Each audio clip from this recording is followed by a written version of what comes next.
Somebody may need to check on Urban Meyer because I think he may have bumped his head. Big Monday coming at you.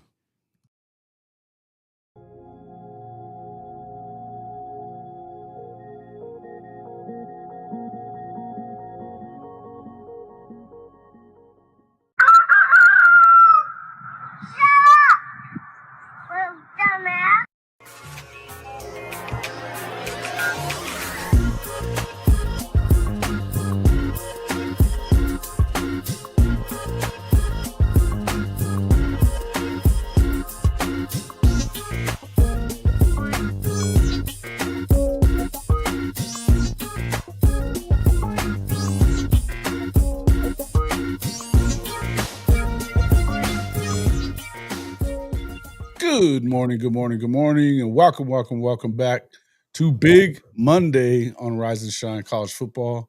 I'm your host, Jason Watkins, here with Big Cuz Marcus Dent, Big Mike Boganowski, and our guest, Bama Nation's Jonathan Lewis. College football. You know you're in the right place. So before you forget, smash that red subscriber button, like our videos, and don't forget to ring the bell so you don't miss one moment of Hall of Fame college football.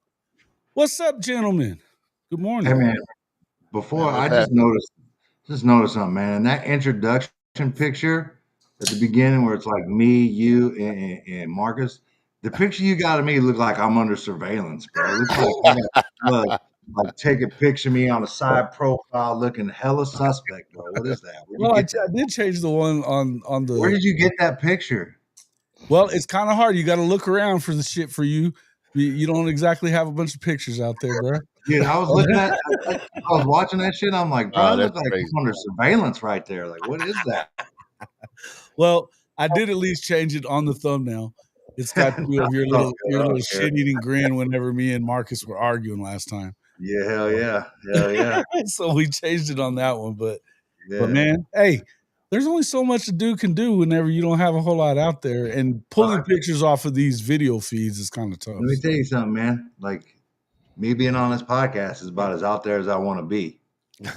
There it is. So, hey, you staying on not be bitching then about what kind of picture we have for you. If I'm not. I'm just. Where did you find it? That's all I'm saying. On Twitter.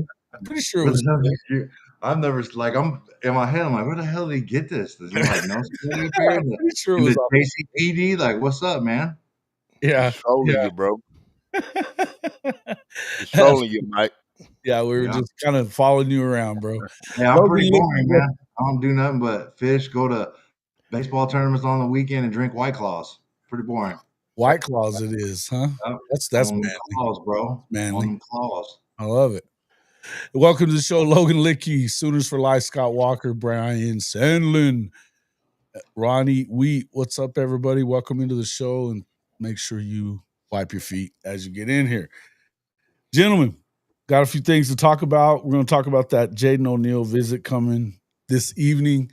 Obviously, the Ben Arbuckle, and along with some other coaches on the Oklahoma staff, will be at the home of O'Neal this evening. But before we do that, let's jump into this Urban Meyer talk. Urban. Had a lot to say about the SEC and Big Ten this weekend. Basically saying pretty clear that the Big Ten's the better conference. Obviously citing the past two national championships. Never mind the fact that, the rest of the league isn't that great.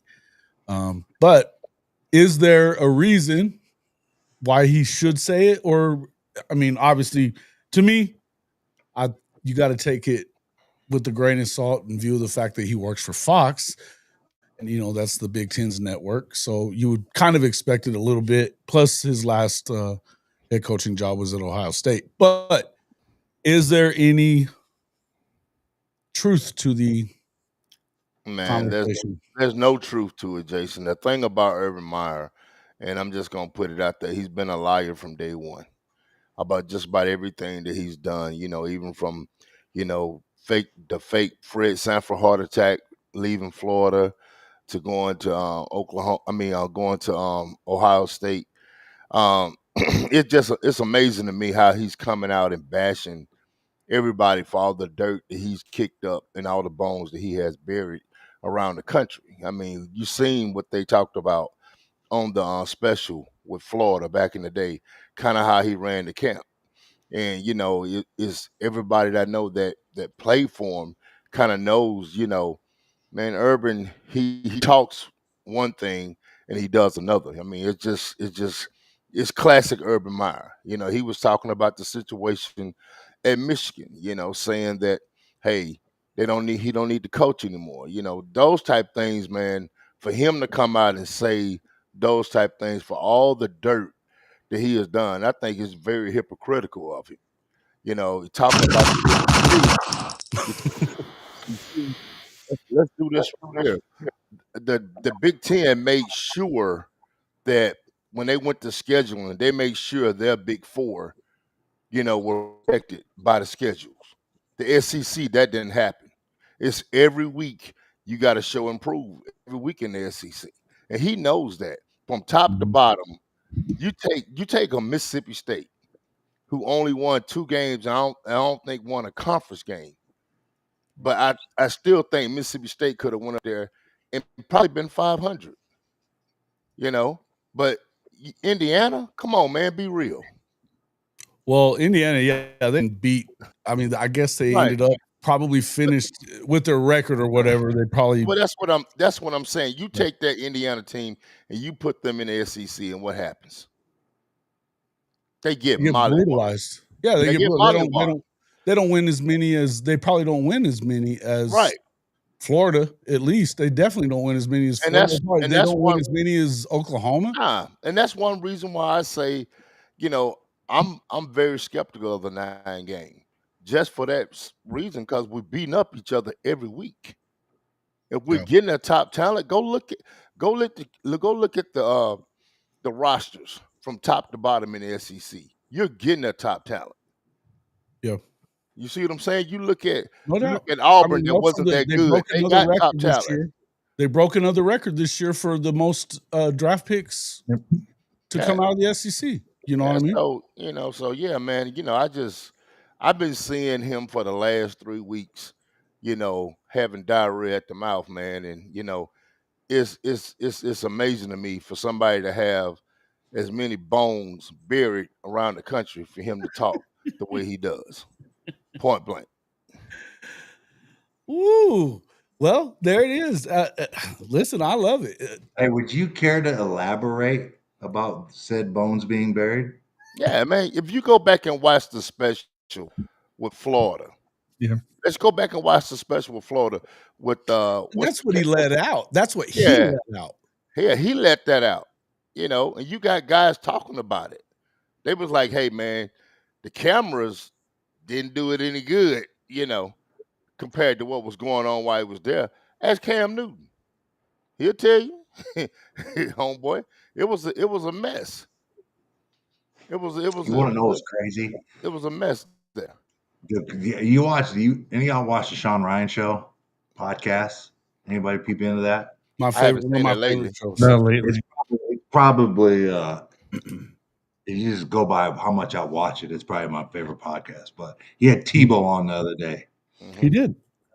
Listening to Tebow talk, and how religious he is, and the background of where he came up from, and him being the leader of that Florida team. I just cannot get over that, and how crazy that is. Yeah. You know what I mean? Like with the teammates that he has. Convicts, man. It's so crazy, bro. It's so crazy to me, man. It's amazing. Yeah. Oh yeah, and they used to give him all kinds of hell too. I can't get over it, man. But he was a rock star, though, dude. Everybody was trying to be with Tebow. You know what I mean? Like, craziness, man. I still remember that. I still remember that recruiting war between Alabama and Florida for him. Yeah. It was wild. Cam Newton. Yeah, and Cam. Yeah. Craziness. Well, one thing about it, Mississippi State had Cam. They got pictures of him in the stadium with the cowbell and all that stuff, man. But Pop wanted a little bit more money, you know, and that's how they ended up getting him, you know. So another $60,000. Cam Newton said he had to pay money to go to Auburn. He lying. Bro, He come lying He said about it on that. his own podcast. He said he had to pay money to go. I don't give a shit what he said. I know better than that. Look, I I'll know. shout out to Cam. I ain't got a problem with Cam. True or not, bro? I know one of the bag man, bro. That's a lie. That's a 100% lie. Hey, I tell him. I didn't say it. I'm just repeating what he had said. Yeah, man. I tell you what, a lie don't care who tell it, long as they get told, bro. Yeah, man. Come on, bro. Hey, how do I become a dude? I want to. Listen, man. That's what I want to be. I want to be a bag man. Well, you wait till this revenue. How does one get involved? You wait till this revenue sharing drop. The bag man is he will be back. I promise you. Dude, how do I apply? Like a website on the dark web. Hey, it's just like Men in Black, man. They find you. Dude, hey man. Damn it. Hey, you got Men in Black, man. They gonna show up with this little suit, man. They gonna knock on your door. And you know, you gonna put that little thing in front of your face. They got you. Dude, that'd be so much fun. That would be so much fun. Man, you don't want them headaches, bro. You don't want them headaches. Why? Right. What headaches you got, man? You just go drop off cash to people. Yeah, you don't want them headaches, bro. Oh no, bro. It's yeah. Because then whenever it don't work out, like I was going back through and watching some of that stuff that we've been talking about with Ole Miss and Mississippi State, and bro, there was some shit with that. It doesn't always work out, man. You know, the bag man is always the person, you know, that get blamed for all the BS. But the thing about it is, legally, by law, you can't do nothing to him. That's what I'm saying. But ban him from. But you get this black badge on you that, you know, and you can't. Okay, let's be honest. How many bagmen do we know by name? You don't know them, but the universities know them. But that's what I'm saying, though. It's okay. Yeah, but when you try to go buy a ticket to go somewhere and get in, they're like, nah, you can't do that. Yeah, I want to be a bagman too when I grow up, said Drew. I love it. Miami reinstated their bag man a couple years ago. Hey, look, check this out. The bag man is always around, and I'm my man from Alabama. I'm finna give him a nugget.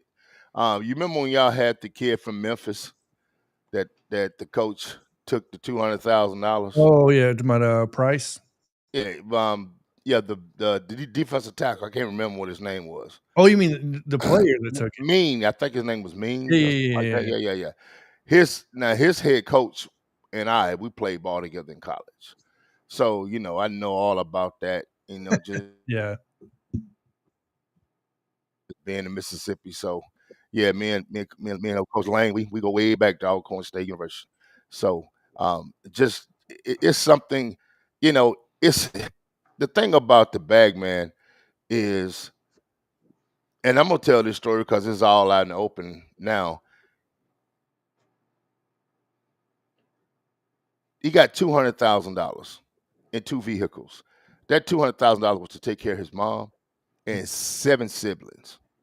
7 siblings, and that's all the money he was gonna get. Now, $200,000 sound like a lot, but when you got to go buy a house, you got to move 7 kids, you got to do all this kind of stuff, man. That money goes away real fast. Lynn took a big hit for it when he was really just trying to get the kid out the project. Yep. You see what I'm saying? So now you got NILs and you got all this other stuff. You know, that wouldn't even be a thing right now. But yet and still, the bag man, the coach, everybody, they got, you know, can't go to an Alabama game. Yep. You know, and he was a big Alabama fan. So, you know, it can turn sour, but at the same time, that's why we got the NIL stuff today, because the kids should be able to get some kind of compensation off of what they do. So, you know, being a bag man, it sound really, really, you know, you pretty much like Santa Claus, but You could be the Grinch also, bro. Well, we know the bag man existed in fucking Florida for Oh sure. yeah, definitely. You know, I Bag mean, man, the boogeyman, everybody. Well, and he existed in Ohio too. Oh yeah. I remember when Colin Sexton, they tried to get us for Colin Sexton getting a sausage and biscuit. That's crazy. Sausage biscuit, and they banned that kid for 4 games from playing for a sausage biscuit. And that's crazy how everything has turned You gotta think about right now. And that's my thing with Urban Meyer. You can't. He know what happened in Florida. He know what happened at Ohio State, and you're gonna sit up here and talk like you do about these programs. Well, I mean, they were running his ass out of there at Ohio State. They were talking about him having a show cause if he came back to coaching. Yep. Go ahead, Big Bo. What were you about to say? I don't even remember. I think I forgot already. Moved on. Hey, I just had to say my piece on it, man. You know. I was talking about the cats that was like the dudes at Ohio State, like Claret and them, how they got in trouble for just like signing autograph and something. Tattoos. Prior, yeah. That shit was crazy. Pryor's career up, man. Yeah. It So screwed him up. Was that Tressel? Was that Tressel at the time? It was Tressel at the time. Yeah. Crazy, man. Crazy. Absolutely crazy, man. You know, but hey, I'm gonna come at y'all from a different. Man. I'm coming at y'all different, man. So when we talk about shit, right? We talk about championships, right? About championships. Right now, the Big Ten's won 2 in a row.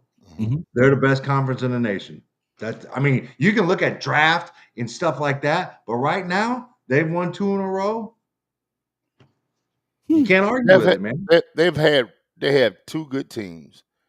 We're not talking about that though. We're not talking about. Well, I mean, if you're saying that the whole conference top to bottom, they're not the best conference in the.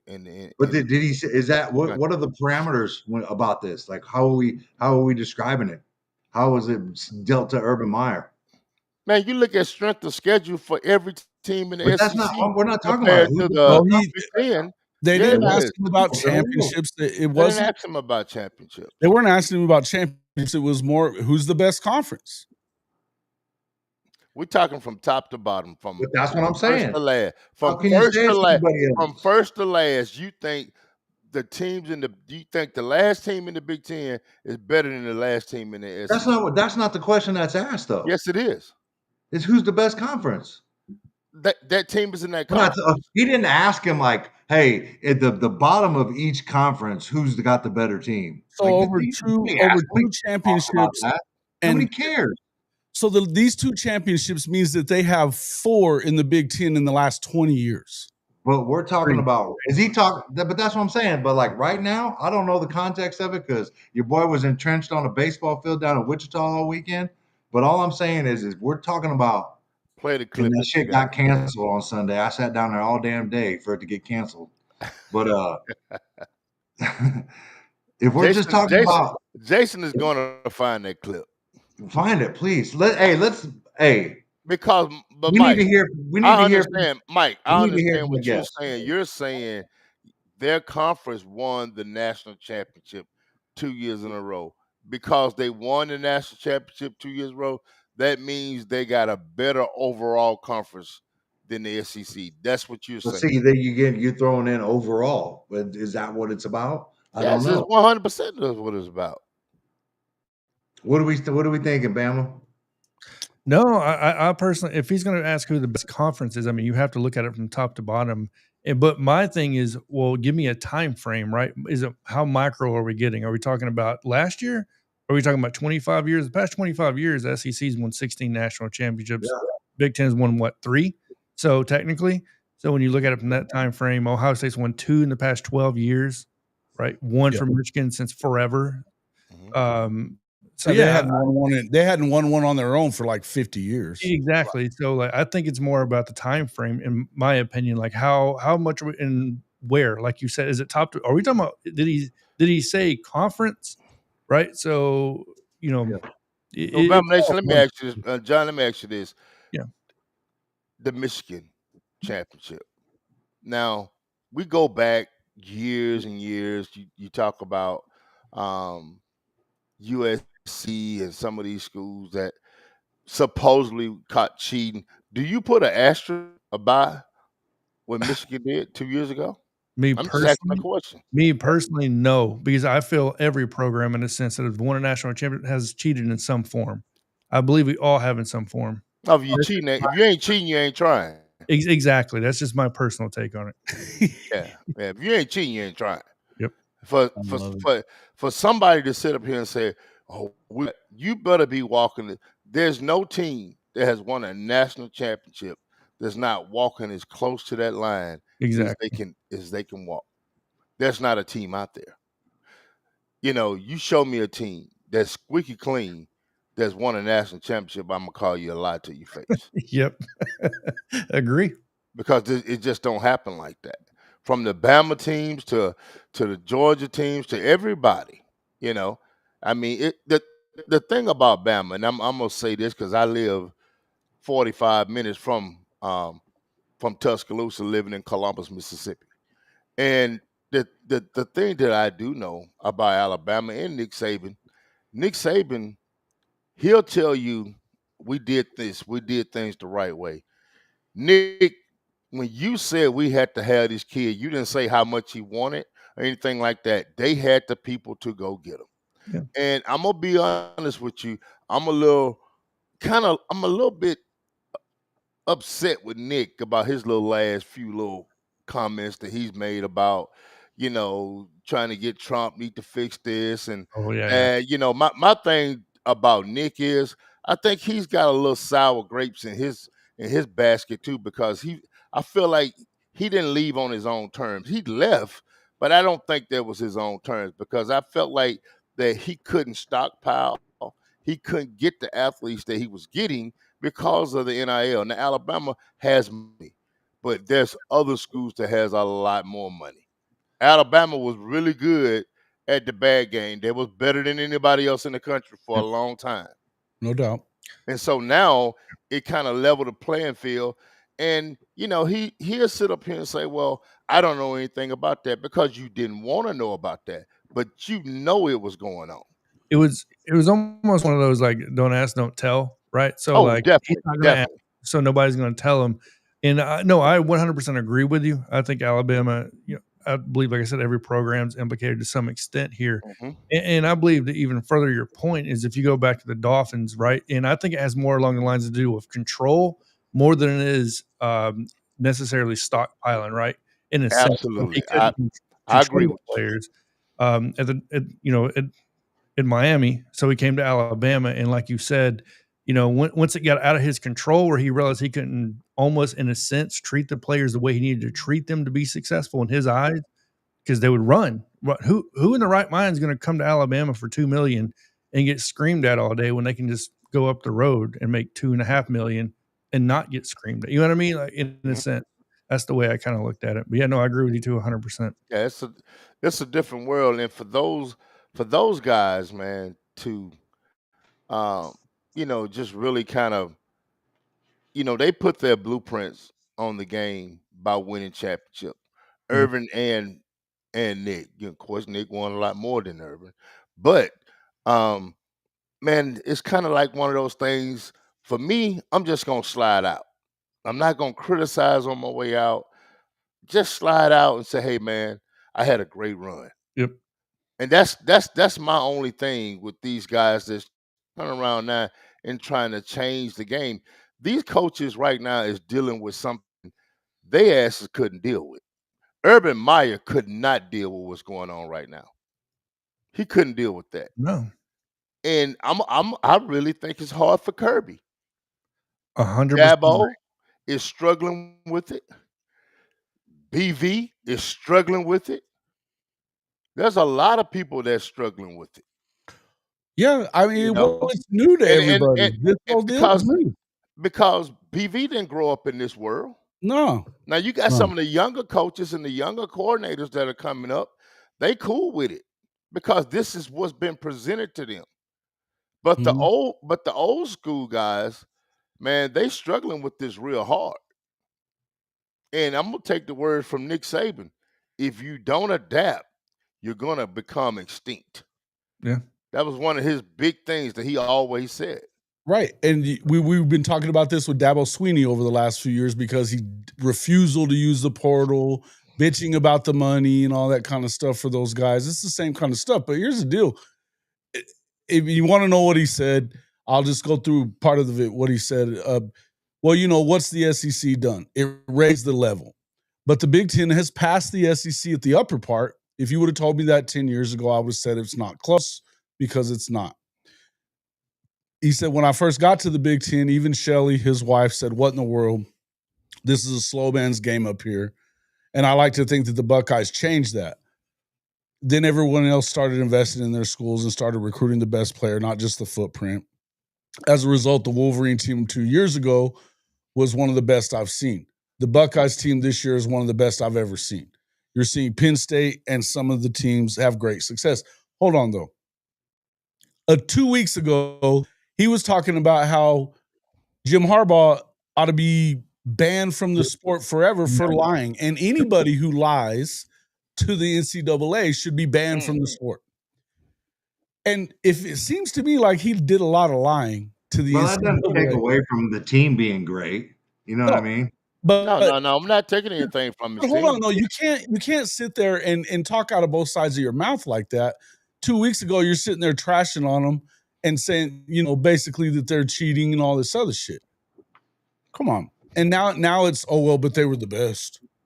Come on, man. Either you are or you're not. But if you're talking about at the top, you have to give it to the Big Ten for winning the national championship the last 2 years. Jason, what you're saying is just because you're cheating, you can't be a good team or be the best team? That's not what I said. I said that if you're going to you sit didn't say there, if that. you're going to sit there and trash them 1 week and then come back and talk about how they're the best you've seen, well, which is it? Are you going to sit there and say that they suck? It's not that he was saying that they suck, but he's saying that this bullshit that they're winning it and they shouldn't, it should be taken away. You've heard all the shit that he's been saying for weeks. And he's been trashing Jim Harbaugh and all that stuff for a while now. You're saying it's a That credibility. doesn't take away from the team being good. You can bash Harbaugh all you want. But it's all about, again, a credibility stuff. Why are we listening to this guy whenever he's full of shit as it is? And here's the other part. He works for Fox. Yeah, that's a big part of it. Very big part. We get to hear about how ESPN is pro SEC all the fucking time. And they probably are. And they are. I mean, they are. There's no two ways around it. But, we're going to sit here and like use his words as, well, it's the gospel here because Urban said it. Come on, man. Nobody fucking listen to Urban Meyer, bro. Oh, yeah. In the People listen to him.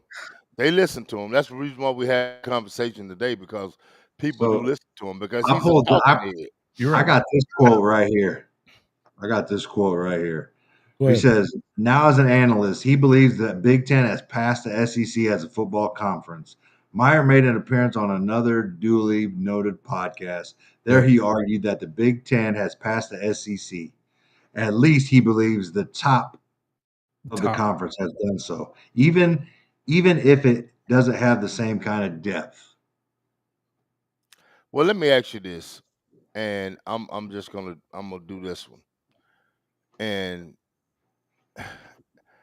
Illinois had a pretty good season last year. Had a quarterback that played for me when he was a young one. His dad is actually my doctor. But guess what? Illinois do not win 10 football games in the SEC. I don't think. Do they have a winning season? I do believe they do because they pretty talented. And they got everybody coming back. They play defense. They play defense. They play defense and they run the ball. I do see them win maybe 7, possibly 8. But I do not see them win 10 football games in the SEC. And that's what I'm talking about. Because it's so brutal. Even a Mississippi State, who was horrible last year, can still put up points on you. Ask Texas, ask Georgia. And they're slowly getting it together. Now, are they going to be world beaters? No, but he's going to crawl his way back to a 7-game win. Just watch. And like I said, one of the reasons why, those guys did not make it in the NFL because they couldn't control the situation. Both of them, Nick and Urban. You think about it, and isn't Urban the one that kicked the kicker? Yes. Huh? Jacksonville. I tell you what, right? Yeah. Hey, look, all I can tell you, hey, bro, it'd have been bad for Urban. You kick me. Yeah. It'd been really bad for him. I don't believe his ass be talking right now. I think his shit still be wired up. Post says critics of the SEC past used to say it was just Georgia and Alabama carrying the SEC. Funny how the tables have turned. Yeah. The problem with that is that you've got 6 SEC national champions in the last 15 years. Correct.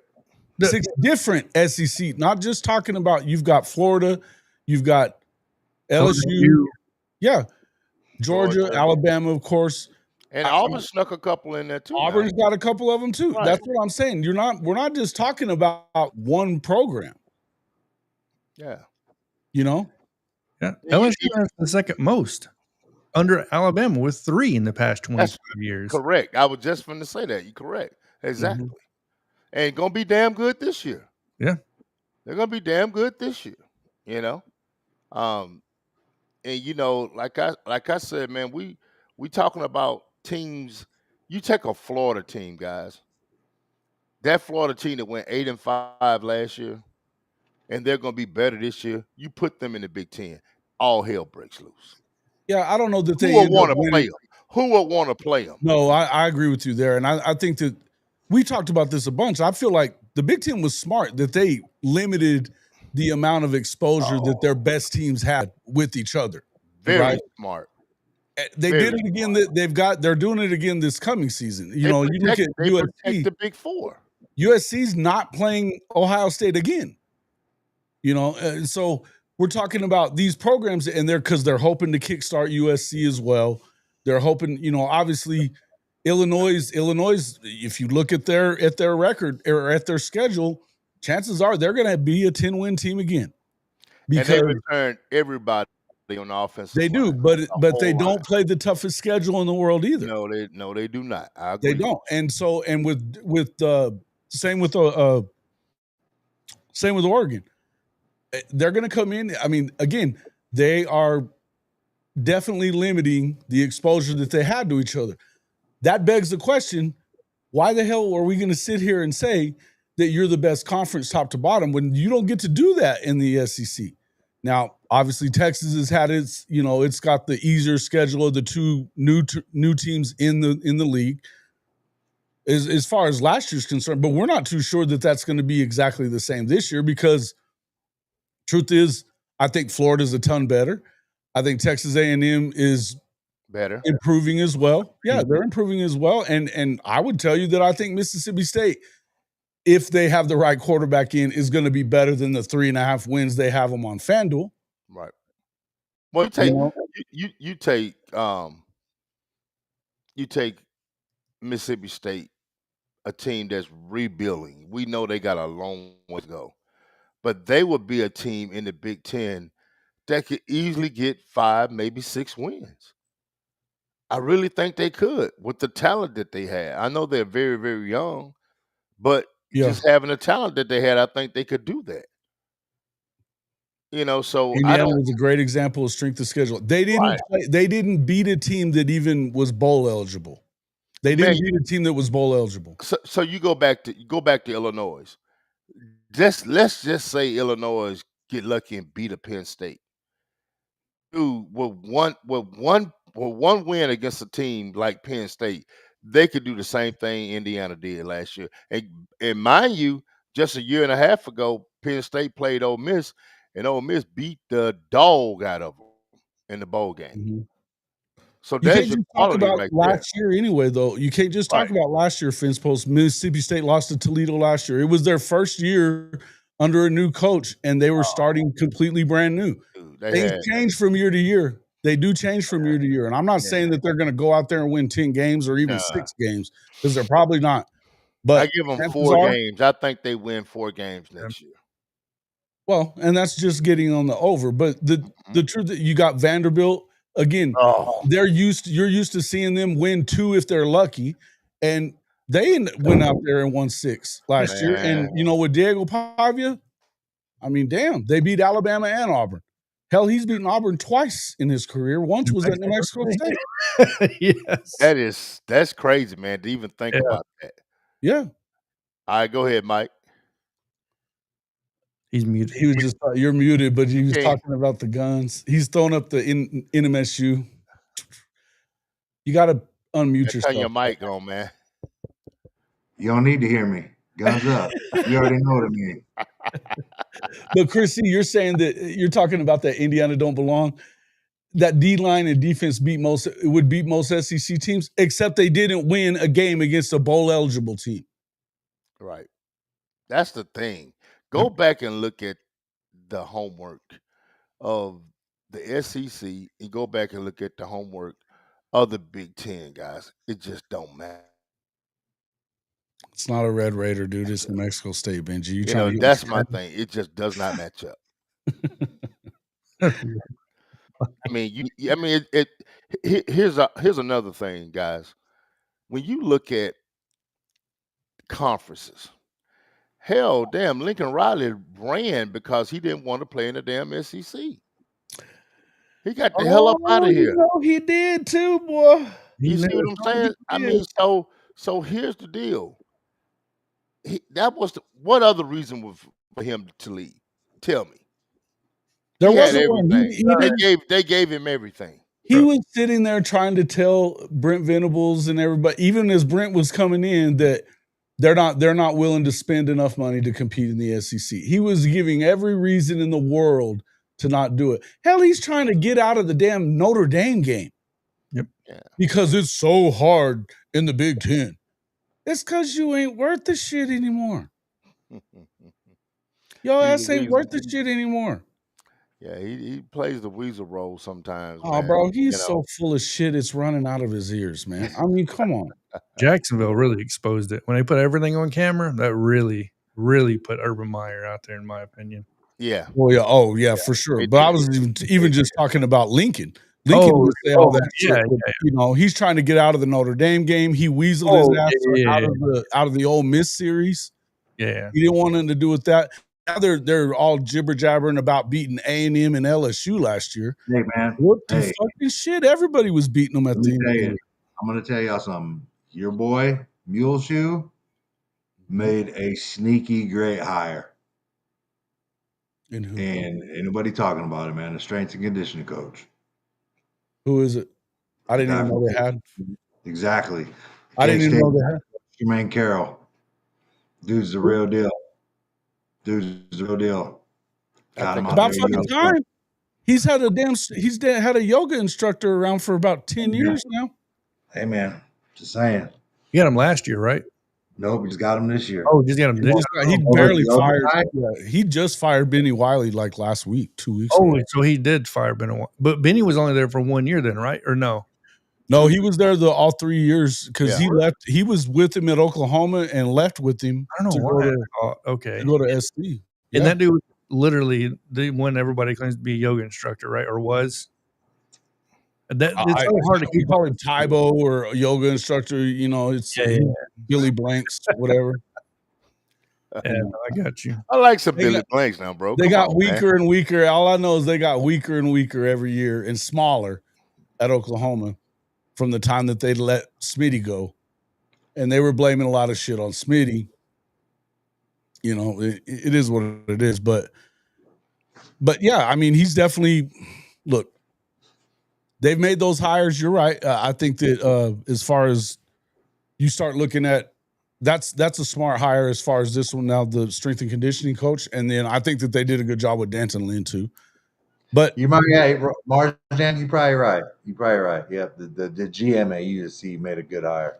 Yeah, I was fixing to say, that's probably right. Probably right. Yeah, because he didn't want to fire Benny.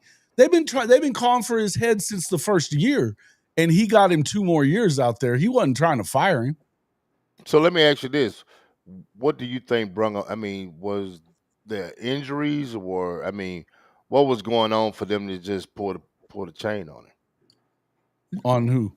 On They Wiley? had no strength up front. I Yeah. think that was the big thing was when you On watched both sides of USC, the on football. both sides, it was horrible. Wow. They were getting pushed around Run almost over. every game. Even when they Run were over. winning games, they were getting pushed around in a sense up front. But it's not the SEC, so you can get away with not winning in the trenches every week. Yeah. But so you got those 3 or 4 teams up there that's pretty strong. So yeah, I got Hey, That's Billy my Blank. ass. What Billy about Blank's my what's door. the other cat's name? What's the other cat's name that did Beachbody? Sean T.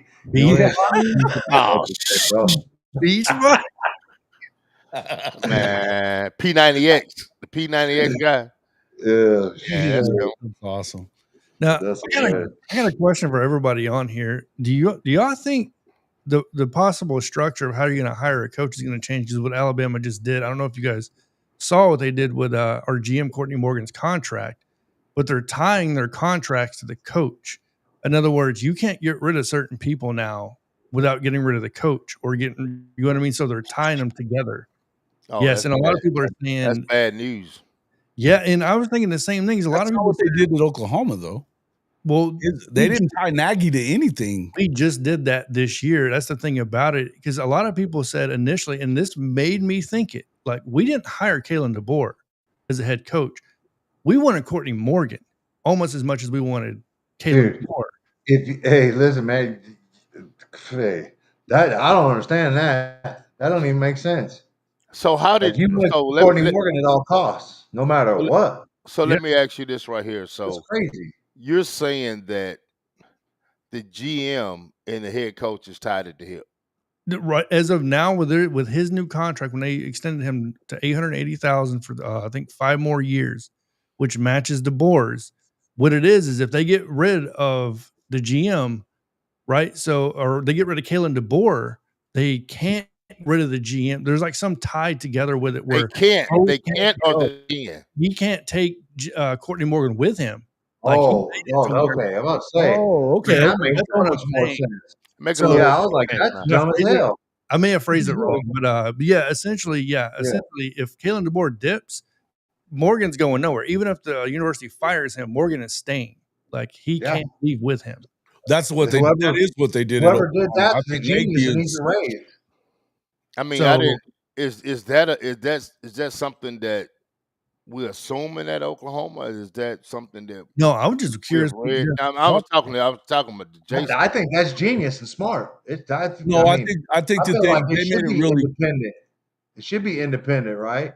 Yeah, Because yeah. that's you got that GM I think the to GM manage is going to that, be in right? charge of hiring and Yeah, firing. Is what we're getting at. yeah. Is where Well, you're coming. here's the thing too, though. I don't know if Courtney Morgan would fire Kalen DeBoer. I'm gonna tell you that right now.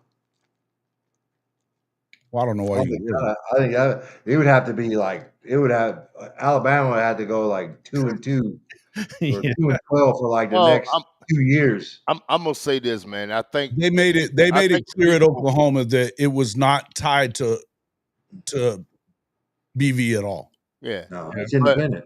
but back to Alabama, and I'm gonna give my take on Alabama, being that it may. I think Alabama's still a great football program. They're blue blood. And do I think Alabama can win it in the next 3 years? Yes, I still think that because I think they have ways of getting talent to come to Tuscaloosa, Alabama. I really do. Is it going to be tougher than it was in years past? Yes. Will anybody do what Nick Saban did? No, it's not going to happen because college football layout, the whole landscape of everything will now allow you to do what Nick Saban did over the last 10 years. The game's different, and it's going to it's continue getting different. totally It's going to different, continue right? changing. Yeah. So if Nick Saban came into college football the way it is right now, he does not have 7, 8 championships. No, I haven't agree. seen that. Agree. He would never get that. Would he get 2 or 3? Maybe. I think it's going to be very hard for, like, I go backtrack a little bit. Kirby Smart, y'all looking at the last days of Kirby Smart. I give Kirby 3 more years. Oh, And I 3 think more years. I give him 3 more years at top. And I think he's out. He's made plenty of money, and Plenty money.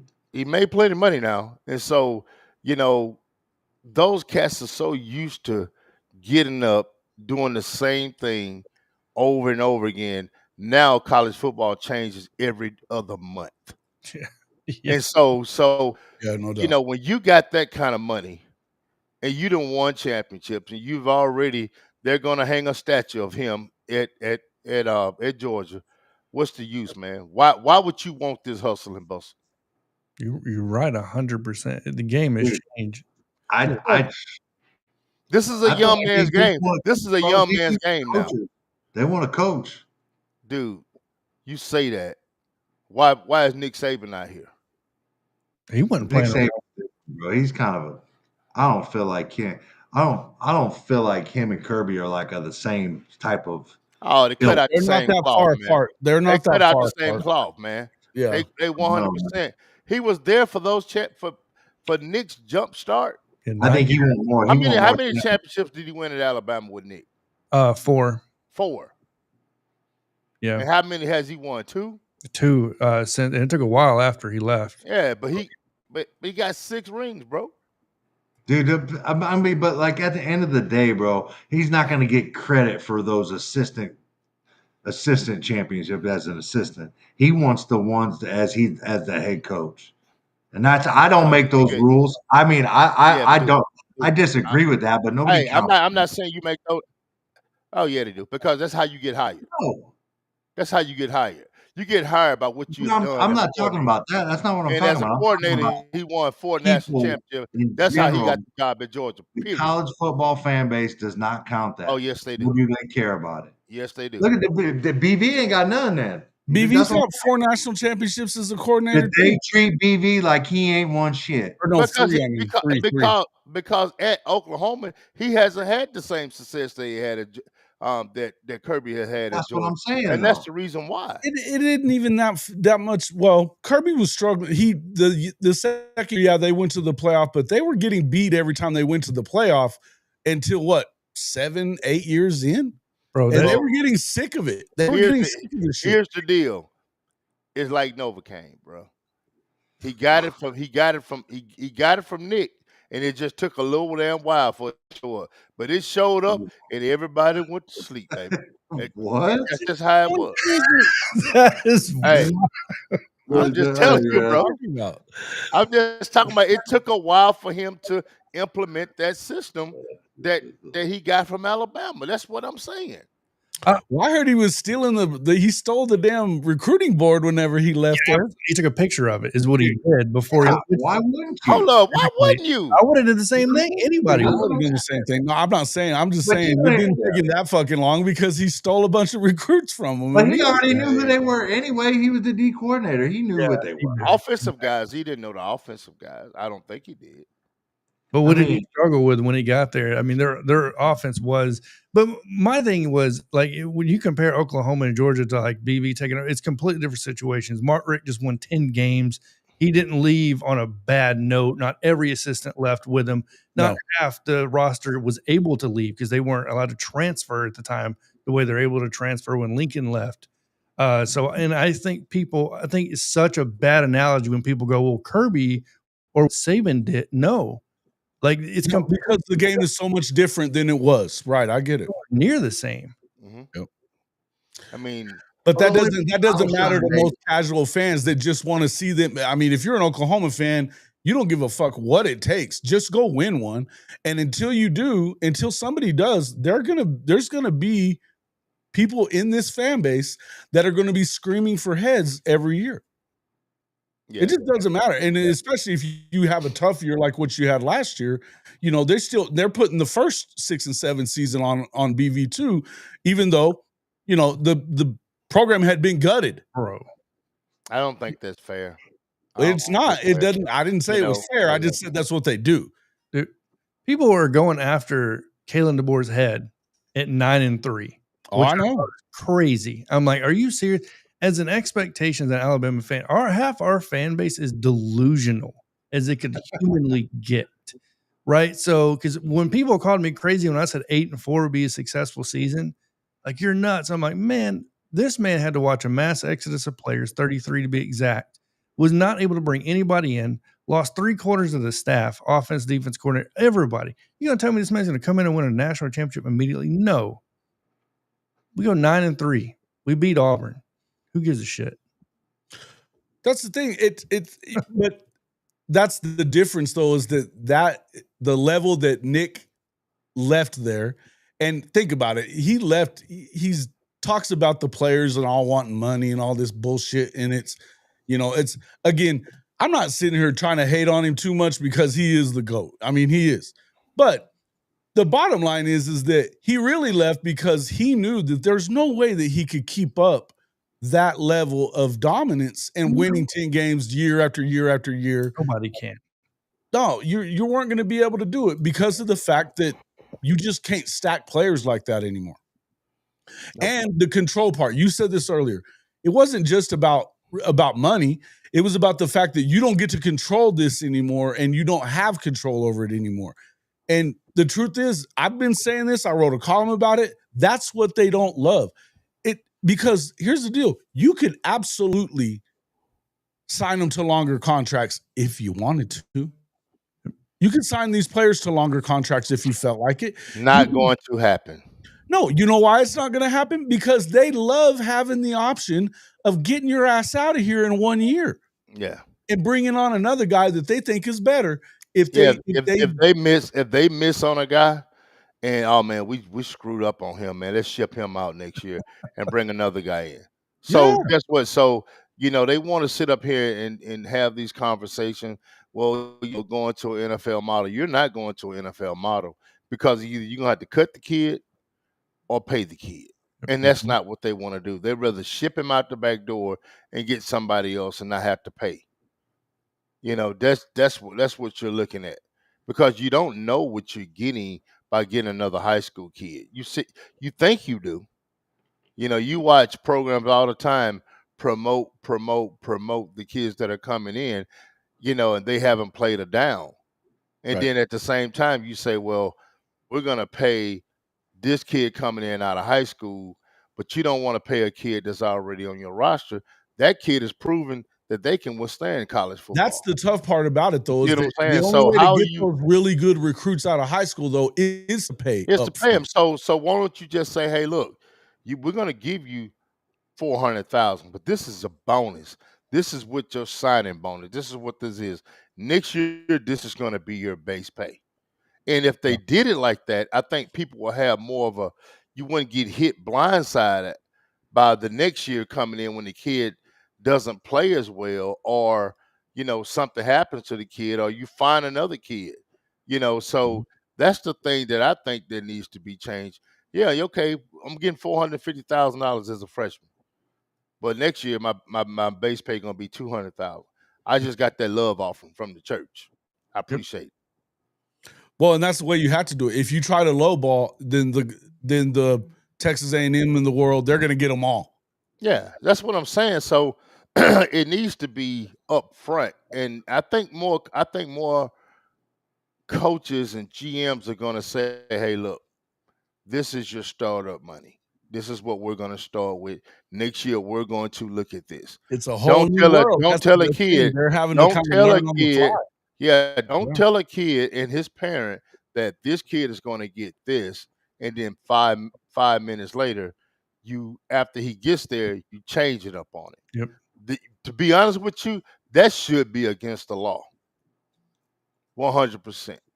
Well, that's the whole. I'm still. If you was in the business, you had a business, and you signed a contract with somebody, mm-hmm. and that person didn't breach that contract by not showing up or doing something that was faulty to your company, or whatever situation is, then that contract should stand. It should, but here's the thing: unless you need to write it in, it needs to be written in. But here's the thing: they're doing it 1 year at a time because they don't want to have to be held to any of that shit. Yeah, because they make changes on the fly. That's college football. You're looking to replace the kid soon as you sign him and you get him in. You're looking for one better, and That's college football. We all know that. Well, you know that, yes, as far as recruiting is concerned, but I you have a can't. son playing, and I understand that situation. But there's no way that you can expect to actually build a program by I mean, we talked about this last year with Coach Prime. Now, it ended up working out at CU that they won a bunch of games last year, but let's see what happens this year when they're that heavy on the portal. Yeah. Right? We saw that, yes, Ohio State went heavy in the portal. I mean, they paid a lot, but they also paid a lot to keep the guys around Exactly. that they needed that had been in the program for 3 years. See, that's They going got to them be to the come back for 1 year, right? That's going to be the problem with a lot of schools. You don't want to pay the second and the third year players. You want to pay a kid. Let's just say you look at a kid and say, okay, we paid you $225,000 last year. You're a freshman.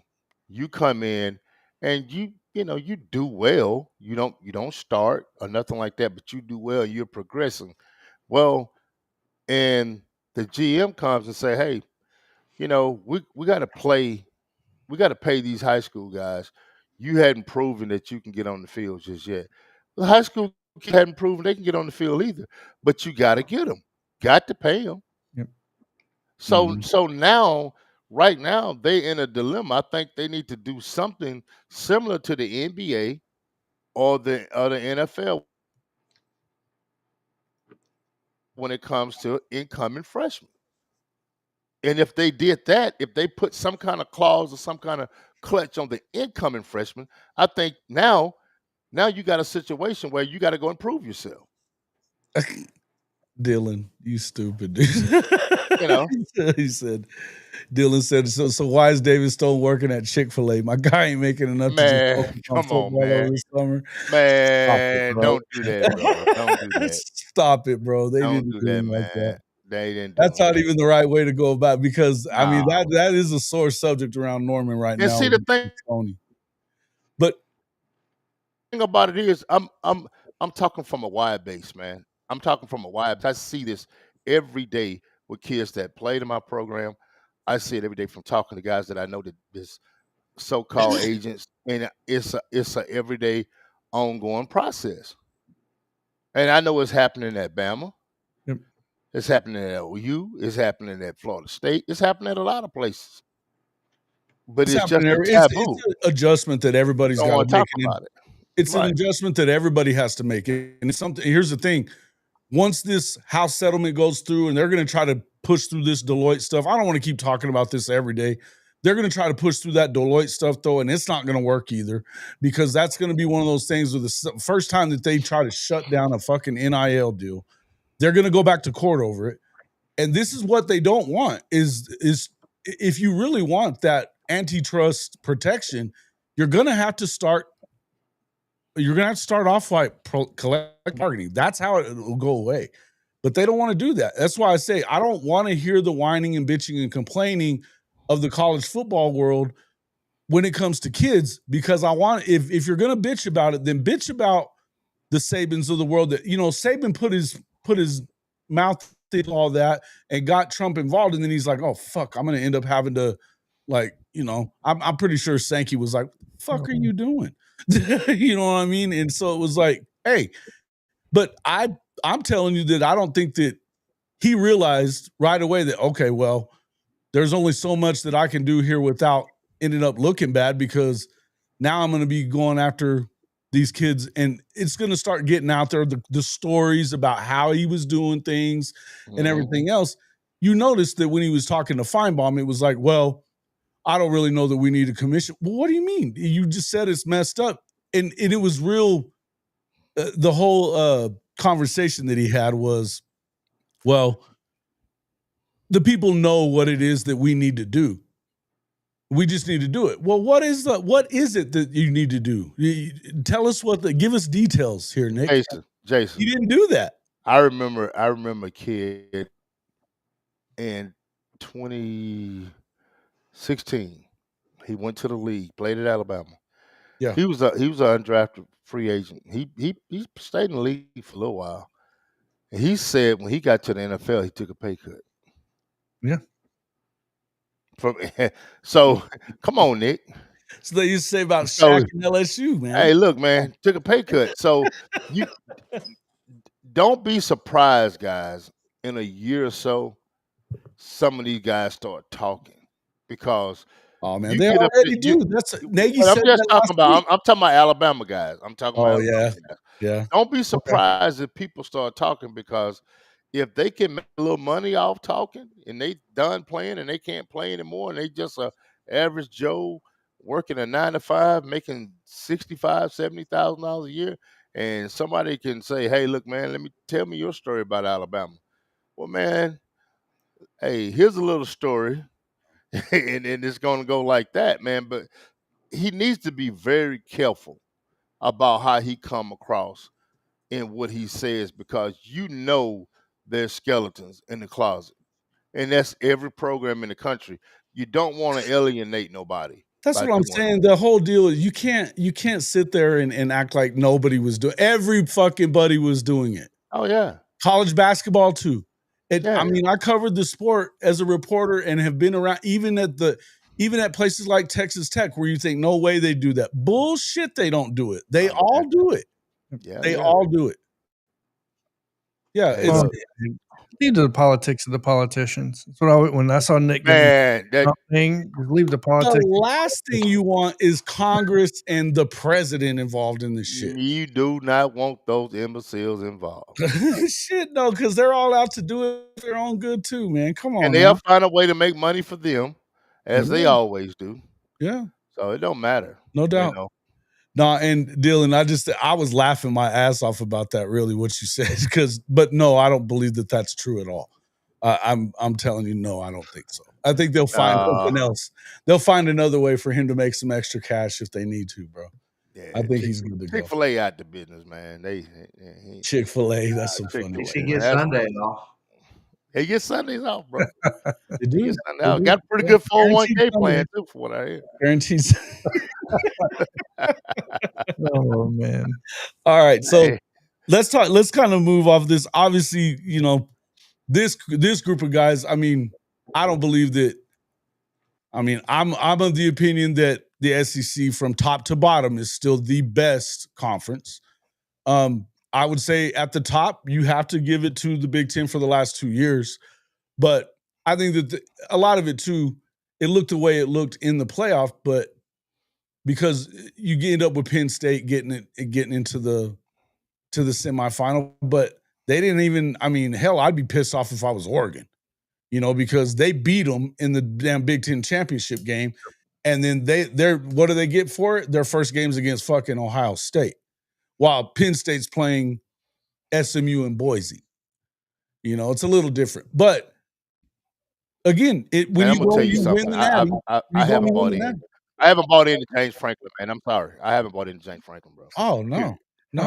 I'm just being honest with you. Was looking like they were gonna take care of Notre Dame. They didn't.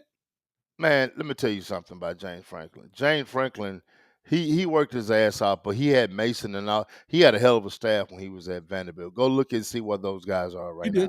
So you get to Penn State, they have the money to be who they are every year. It does not matter who's coaching the damn team.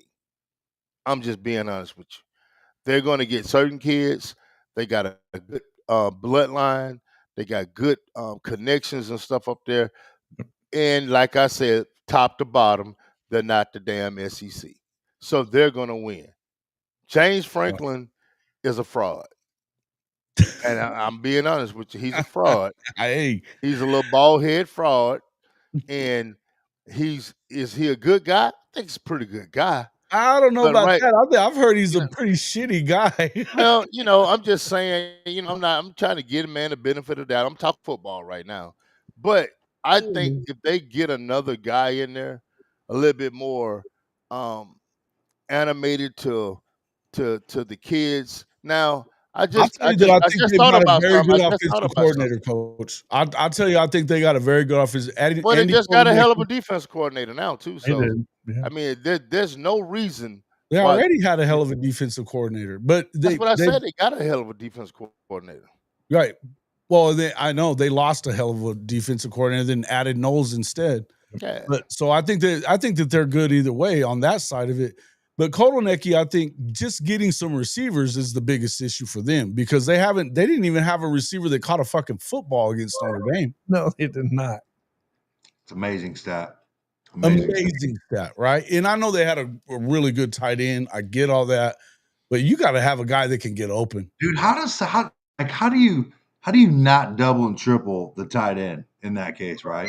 Like I just don't understand how that dude kept catching balls. Hey, man, from top to bottom, man. From top to bottom.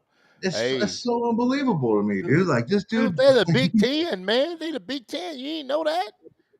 Yeah. See, but we'll have to get into that. We'll have to get into that another day. I don't even know exactly how that's going to go. Preseason. I'm tired of talking about the Big Ten in Illinois. So yeah, let's move on from it. But we do need to, and you know what? We do need to talk about is this quarterback situation at Oklahoma. Hey, I'm going to add some context to this real quick. Bo Bentley just changed his OV schedule. To what? He's going to LSU at the end of May, and then the weekend of the 6th, he's going to be at Oklahoma. So that previous weekend where he was going to be all by himself, no longer the case. Is that right? Yep. Well, and the just hit about 15 minutes. It had to have just hit because here's the thing. It was going to be the 15th and the 20th that he was doing these visits, and LSU was going to be the last one. Yep. So that's different. Now, I think for everybody, hey man, y'all get off the Stony jokes, man. Get off the Stony jokes. Y'all quit fucking with Stony, man. Yeah, man, get off of that, bro. Man, Stoney's our guy. Come on now. All right. Let's talk about, but I mean, just for everybody who doesn't know, and Jonathan, I don't know how much you know about this, but Jaden O'Neal's been committed to Oklahoma for going on a year now. It's recruiting. Yeah, I'm fully invested in Jaden. I know you're fully invested in it. I just didn't know how much you knew about this one. But fully, I mean, he's been, and not only that has he been committed since February, he's lived in March, I think it was. They moved to Oklahoma. Yeah, he'll be playing at Mustang this year, but they, at the same time, the week that he moved to OU, they offered Bo Bentley, and just this past week that he went down to his final two are LSU and Oklahoma. Yep. There's no way, first and foremost, there's no way in hell that you're getting two blue chip quarterbacks to come in the same year. It's not going to happen. Oklahoma has taken the stance that they want to take two blue chip quarterbacks in the same year, which I don't understand. We've had his agent on. We've had Jaden on as well, but obviously he's been taking visits. Florida State, I know Florida State has an offer into him. Yep. They want him pretty bad. They're holding off one other guy until they find out whether he's going to stick with Oklahoma or not. And I'm going to just tell you, to me, I'm surprised that he is, because it seems to me like, and I don't know how much he is stuck to it, but it seems to me as though Arbuckle prefers Bo Bentley. I don't know why, but he does. And in any event, the loyalty kind of stuff is out of the window. But here's the problem. If you don't end up getting Bo Bentley, you may have alienated Jaden O'Neal to the point now that, I mean, he could end up going to Florida State anyway, or even Arizona. Hey, man, they sent you put it in your little rundown, bro. They sent the squad to O'Neal's house the other night. They brought in the big gun. That'll be tonight. Well, it's tonight. It's coming tonight. Yes. Oh yeah, they taking in the closer, bro. They're bringing the closer with them. Well, here's the thing, and his name is Big Bates. Big Bates. Well, here's the deal, bro. You don't mess up a sure thing for a I don't know thing and end up with no thing. That's just kind of, I mean, that's what it is. And I think Jaden's going. Jaden will stay in the class. That's my feeling. If Bo Bentley picks LSU, if Bo Bentley picks LSU, yep. Yeah, I definitely see that. And look, I've been talking to. Listen, I don't know that that's the case. I think he does. I wouldn't say that was the case. I think they're that's talking. what I feel. That's Yeah, what I it's think. just my opinion as a parent with the kid. They have invested a lot. They're obviously invested to the point that they moved to fucking Oklahoma, and they want to be there. There's no two ways around that. So, Jason, but here's the thing that what we have to see, though, and I think you're right about what I liked what you just brought up about the fact that you've got EJ, Bates, and even I don't know why they brought him along, but they're going to bring along Joe Jon as well. So this is something that makes me feel like I think that there's been a communication thing that hasn't been great between Arbuckle and Jaden and them. Some of that has to probably do with the fact that you had some of it was, that he wasn't recruited by Arbuckle originally. He was actually recruited by Seth.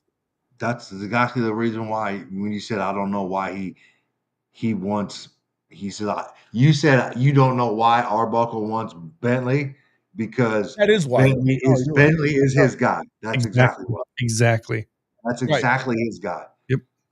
But here's the thing. I think that and I've heard a lot of this stuff about him saying, well, yeah, I need to have my guy. I need to have my guys, blah, blah, blah, blah, blah. I get that. But, and if that's the case, my only thing with this is that I think it looks bad. And I mean, I'll just go to what Barry and Mac were saying last night is they were both saying this is a bad look on Oklahoma. If you allow a guy that's shown that he is dedicated to being in this program, we just lost Big Cuz all the way, I guess. If you allow this guy that he's shown that he wants to be in this program and you let him get away somehow, that it's a bad look for you. Now I get it, Arbuckle's young. He's doing what he's trying, he never had even recruited Jaden O'Neal whenever he was at Washington State either, which is, surprising to me a bit. Yep. But, and here's his dad's in here. Welcome into the show, sir. Can't wait for tonight, he says. Look, I'm excited for the opportunity. I hope that O'Neal is committed to Oklahoma if you don't get him. But could you blame him for not? I mean, if he doesn't trust Ben Arbuckle at this point, could you blame him? Tell us what you think, John. You're from outside looking in, Alabama's. Here's the thing. I'm one of those. I just got done talking to Trey Taylor, number 3 quarterback, you know what I mean, in the 2027 class. I'm talking to Nick Abrams coming up here Wednesday. I've talked to a lot of these recruits. And look, if there's one thing about it, these recruits talk to each other. These families talk to each other, right? So in I get it, people want to have this NIL situation, everything else going in hand. It still comes down to relationships with these coaches in the programs, in the loyalty and where that loyalty lies. Sure. Right. So, and look, I've been high on Jaden O'Neal for a while, right? I think he's one of the most mechanically sound quarterbacks. I think he's one of the best pure passers in the class, on and on and on about Jaden O'Neal, whatever. Now, everything changed when Arbuckle showed up, right? Things are going to change when these coaches, these new coaches and everything else shows up. How you navigate these waters is almost impossible because, like you guys say, you want your guy like that runs your system. Maybe Jaden Arbuckle doesn't think, I don't know how that looks, how that feels. I can only tell you from outside perspective, looking in from a recruiting standpoint, from what I've watched from Jaden, from watching Bo Bentley, it just doesn't make much sense to me. I'm a loyalty guy, right? So if there's one thing about Alabama and getting their QBs, they stand 10 toes down on the people they're going to rely on. You even look at Jalen Hurts when he was at Katy, right? So look, we get it. You may not be the future passer for this team, right? We brought in a whole new offensive staff, but guess what? You've been committed to us. We're going after you. Come on over. This is what it is, right? Yeah. So like here's my thing about Ben Arbuckle and what he said and how he runs his offense. And he stated multiple times that his offense is predicated on his weapons, right? So his scheme or whatever is fluid in my opinion, right? And if Arbuckle is who we think he is and who, the reputation is, it doesn't matter who he gets, right? He should be able to tell his offense to the weapons and the personnel that he has. You know what I mean? But, I get the fact that he wants, his guy. And he may not get his guy or whatever, but if the quarterback I prefer is O'Neal, but he should be able to do wonders with O'Neal, right? Because that kid, when he throws the ball, bro, it looks different coming out of his hands. Like that, it's different. And I get that Bo Bentley's a little more of a runner, which I see fits the Arbuckle's system and what he likes. But if he does have an O'Neal, he should be able to carve people up because the kid can sling it, man. Like, come on, man. Bro, nobody, and that's the thing. I don't know anybody in the class that has the same arm as O'Neal has. Dude, I'm listen, man. The ball. So I'm telling you, I watch a lot of kids. I will see a lot of shit. And when I first saw Jaden O'Neal throwing the ball, and I was like, let me rewind that. Yeah. Yep, that shit looks different, right? That's just how that's my thoughts. In that 7 touchdown game that he had at the end of last season, that won them their league championship. He's rolling out to the right and hits a ball that's, 35 yards down the damn middle on the other hash mark in stride.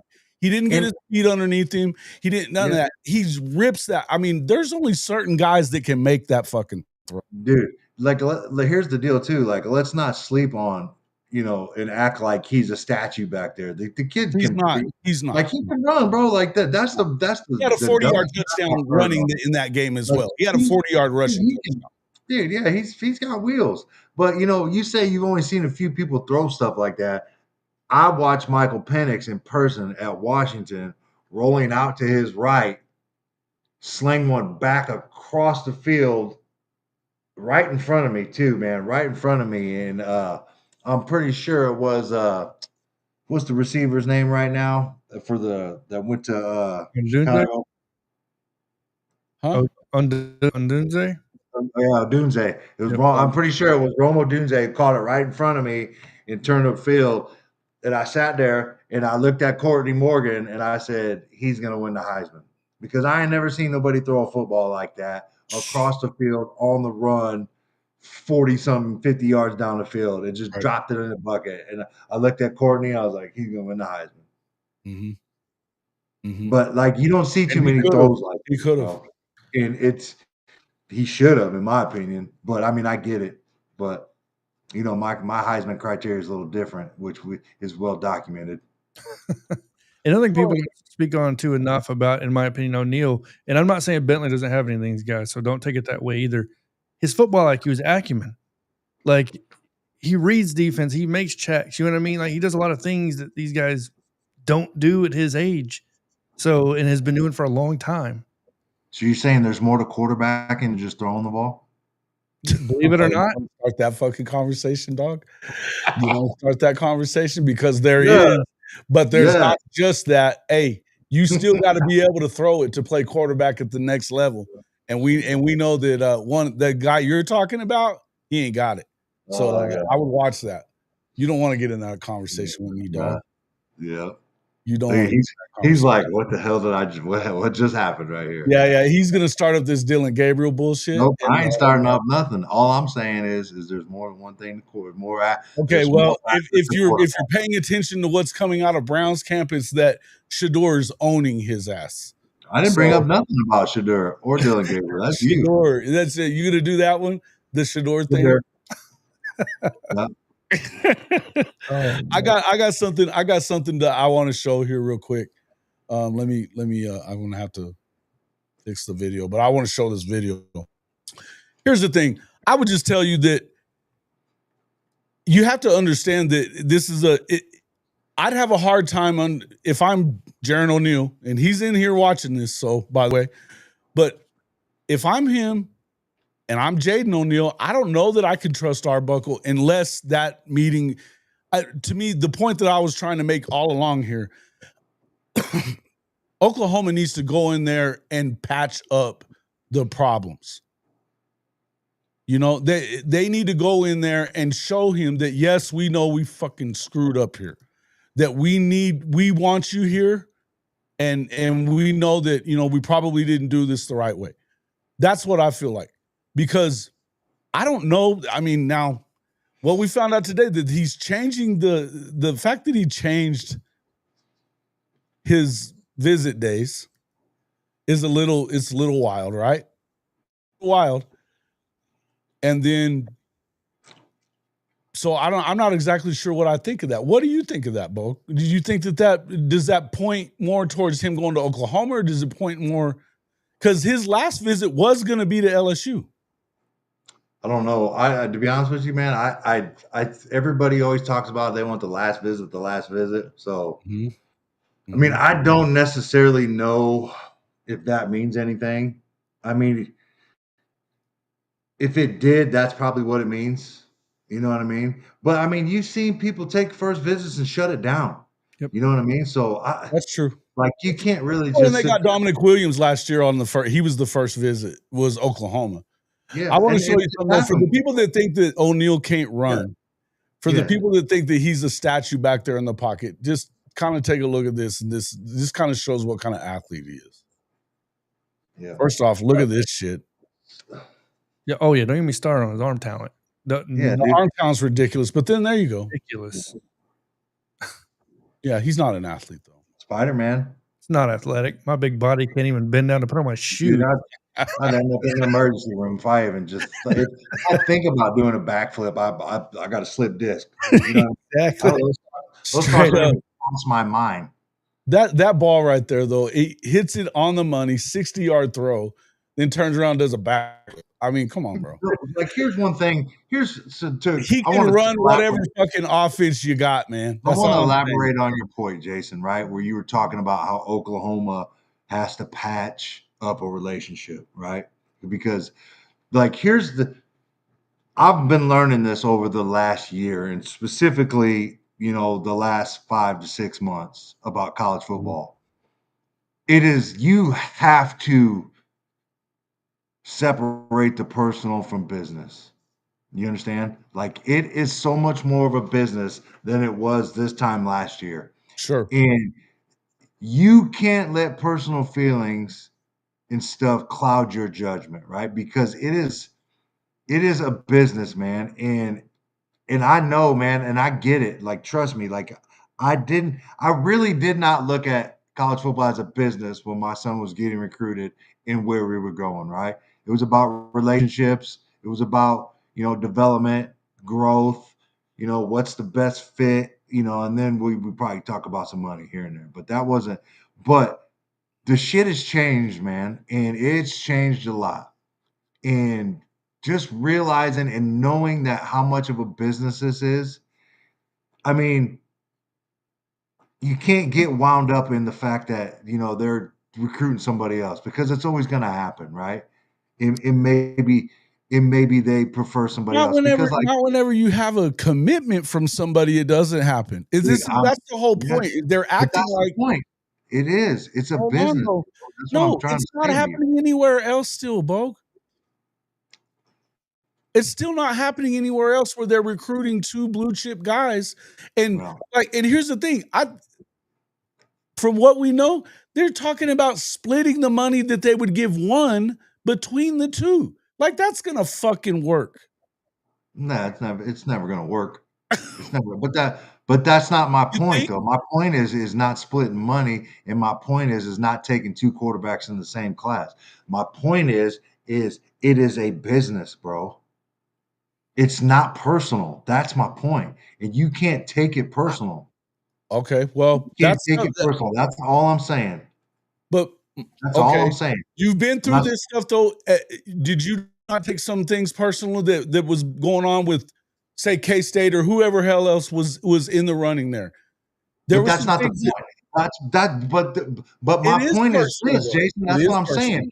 That doesn't matter back then, because the game has changed so much from in 2023 to 2025. It's different. And trust me, I will be if Marcus is blessed enough to get the same type of attention and homage, I will be treating that recruitment different. You know what I mean? It's totally different. You can't even compare it because it's different. I know so much more. The game has changed. Like every month, it is something different. And I wish Big Cuz can get his country ass fiber back on here and hop back up on here, bro. We need like this is right up Big Cuz's alley right here. But it's different, man. You have to realize it. You know what I mean? And if they recruit somebody else, it should have happened. It should have happened at Oklahoma. It happened at Oklahoma. Who did they get? Who did they start recruiting late with my son? What are you saying with your son? I'm saying Mike was the like they got Jaden Hardy, right? And then they were like, we want Mike as that's our guy. That's who we want. Quarterback is not the same as any other position on the field, and you know that. Who do you talk? You talking to me? Yeah. No, but you're not listening to what I'm telling you. I'm like, it happened, though. It happened. They went and started recruiting Reggie. We didn't get all up and like, oh, we're not coming here because you're recruiting Reggie. Man, Mike and Reggie, it's a different position. It's not the same thing. But I'm not talking about position, Jason. I'm not talking about position. I'm talking about getting personal, like what you just mentioned earlier. I didn't take it personal. That's when stay on topic for me, please. Damn. It's about not taking it personal. That's all I'm saying. I'm not talking about there's multiple safeties on the field and one quarterback. That is not what I'm saying. Stop spinning my shit. Calm down. Continue. That's what you do, though. But I'm trying to tell you, I did not take it personal. That's all I'm saying. And you can't. That's it. I wasn't even talking about Oklahoma. I was saying the personal side that I've heard the stories about the way that it is personal, though. It's always going to be personal, though. But, you may feel some type of way, bro, but you can't let it cloud your judgment. You see what I'm saying? Because once you get angry and pissed off, you don't make good decisions. Like, that's a fact. That is a fact. Yeah. I mean, maybe they're not listening to me, but they should. Nobody's listening to you. What do you mean? Nobody's listening to when I told you, you ain't listening to what I'm saying. You started talking about how many positions are on the field how many and it's not the same. I don't think that you can make the same. What I was saying is I don't think that you can make the same statement about you're not being personal about one thing is like it's the same thing for quarterbacks that are blue chip quarterbacks. These are the guys that it never happens. When we had Juice on here, his manager, he said the same thing. He's like, there's no fucking way that you're getting both of them. There's just no way that's going to happen. But everybody laughed at it from the jump. Like, that's not happening. You know what? Because it's not happening. Yeah, but that's obvious. Right. That's obvious. But here's what I have to say about it. What if you wanted, it's not even just that I don't even care if you look, I like Jaden O'Neal. I think he's the guy. But if you are Ben Arbuckle and you really want your guy, I think he's also fucking himself out of Bentley too by not telling that may be the case. Here's what I'm saying. I think that if he just said to the O'Neals, look, we're going to go in a different direction. I want this guy. Now you don't move to Oklahoma. We're going to pull the offer. Yeah, well, if you do that, I would love to hear the backstory and the timeline on this, how all that happened. The timeline is not good. They knew back in November that the O'Neals were planning on possibly moving to Oklahoma. They knew before they had been out there and talked about it again in like January before they made the offer to Bentley. They knew it was coming. All they had to do was say, hey, maybe we don't need to do that. But I mean, just stand up and that's what I feel like. That's where I feel Oklahoma has some explaining to do. They have some ass kissing to do. If you want to keep this kid around, you better figure it out. You better figure it out. And I mean, I agree with you that I think Bates is the best guy you could have going in there. I think that there's something to that. I feel like there's a reason why more than one of those dudes are going. because they want to know how is this relationship going to work out. And maybe Arbuckle's going to say everything. Maybe he's not. You're going to get his side of it if it's just him and his guys going. But with having EJ plus Bates there as well, that tells me, or at least it tells me, that BV and or Nagy want them there, because we need to figure out what do we need to do to fix this, which is a good thing. I'm glad that they're doing this because I feel like they do want to patch these things up. Don't you think? I mean, I feel like they got to patch it up. I mean, I don't see, like, what do you just seesaw communication? Of course you got to patch it up. What do you think? Bama? John? Yeah, no, I think, sorry. No, I think, man, it's a tough situation. To be frank, I think you do have to patch it up. I think you don't want to take a step back in this situation because then you kind of, I don't know. How do you think it makes Oklahoma look having to take a step back on the O'Neal situation, Jason? What do you think it makes them? Do you think it makes them look weak? Do you think it make them look like maybe they don't know who they wanted, or maybe they weren't prepared for the situation they were going to be in? I think it makes them look like they don't. There's part of me that makes it. I think it's a bad look in regards to loyalty, which is important still. I know it's a business, but business gets done because of loyalty a lot of times too. No, and the way I would rather, this is just my personal opinion. If Jaden O'Neal and his family did what they did and they're committed to OU, I'm sticking with that. I don't care what Arbuckle wants at this point, because at least you got to have a certainty of what's coming to your program to some extent. Because like you said, God forbid you end up with neither one of these guys, because now all hell is going to break loose from every end, in my opinion, from the fan base. Obviously, speaking from that side, since I'm a fan, right? I'm not a coach or nothing, never been. So, like, from that standpoint, yeah, of course, every Oklahoma fan is going to stand up and go, "What in the hell just happened?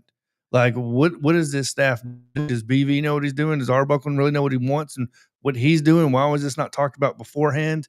Like, why was, you know what I mean?" So, no, I think, like you said, man, it's a loyalty thing, but it's easy for me to speak on that because we haven't had an issue in Alabama like that until, well, last season.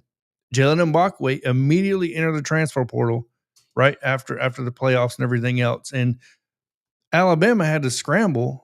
And I personally believe they went and got him and offered him money to come back for one simple fact. You have to keep him there. Like, you know what I mean? Plain and simple. And he's not even a starter this year, by the way. I don't know if anybody's even paid attention to that. So he went from starting to now backing up, and we had to give him money to come back. So I don't know, man. These situations with this NIL, and I think it was just a mistake. 2 blue chip offers to a QB. Can't do it. Can't do it. I mean, not in this era. People, somebody brought up Baker Mayfield and Kyler. Number one, they weren't the same class. Correct me if I'm wrong. They weren't the same class. Number two, Baker came in as a walk-on, right? So for the and I mean, they brought Kyler the year after that. Yeah, that's what I'm saying. So like that's nowhere near the same, in my opinion. In the days of stacking, I think we can agree on this for the most part. The day of stacking QBs is pretty much over.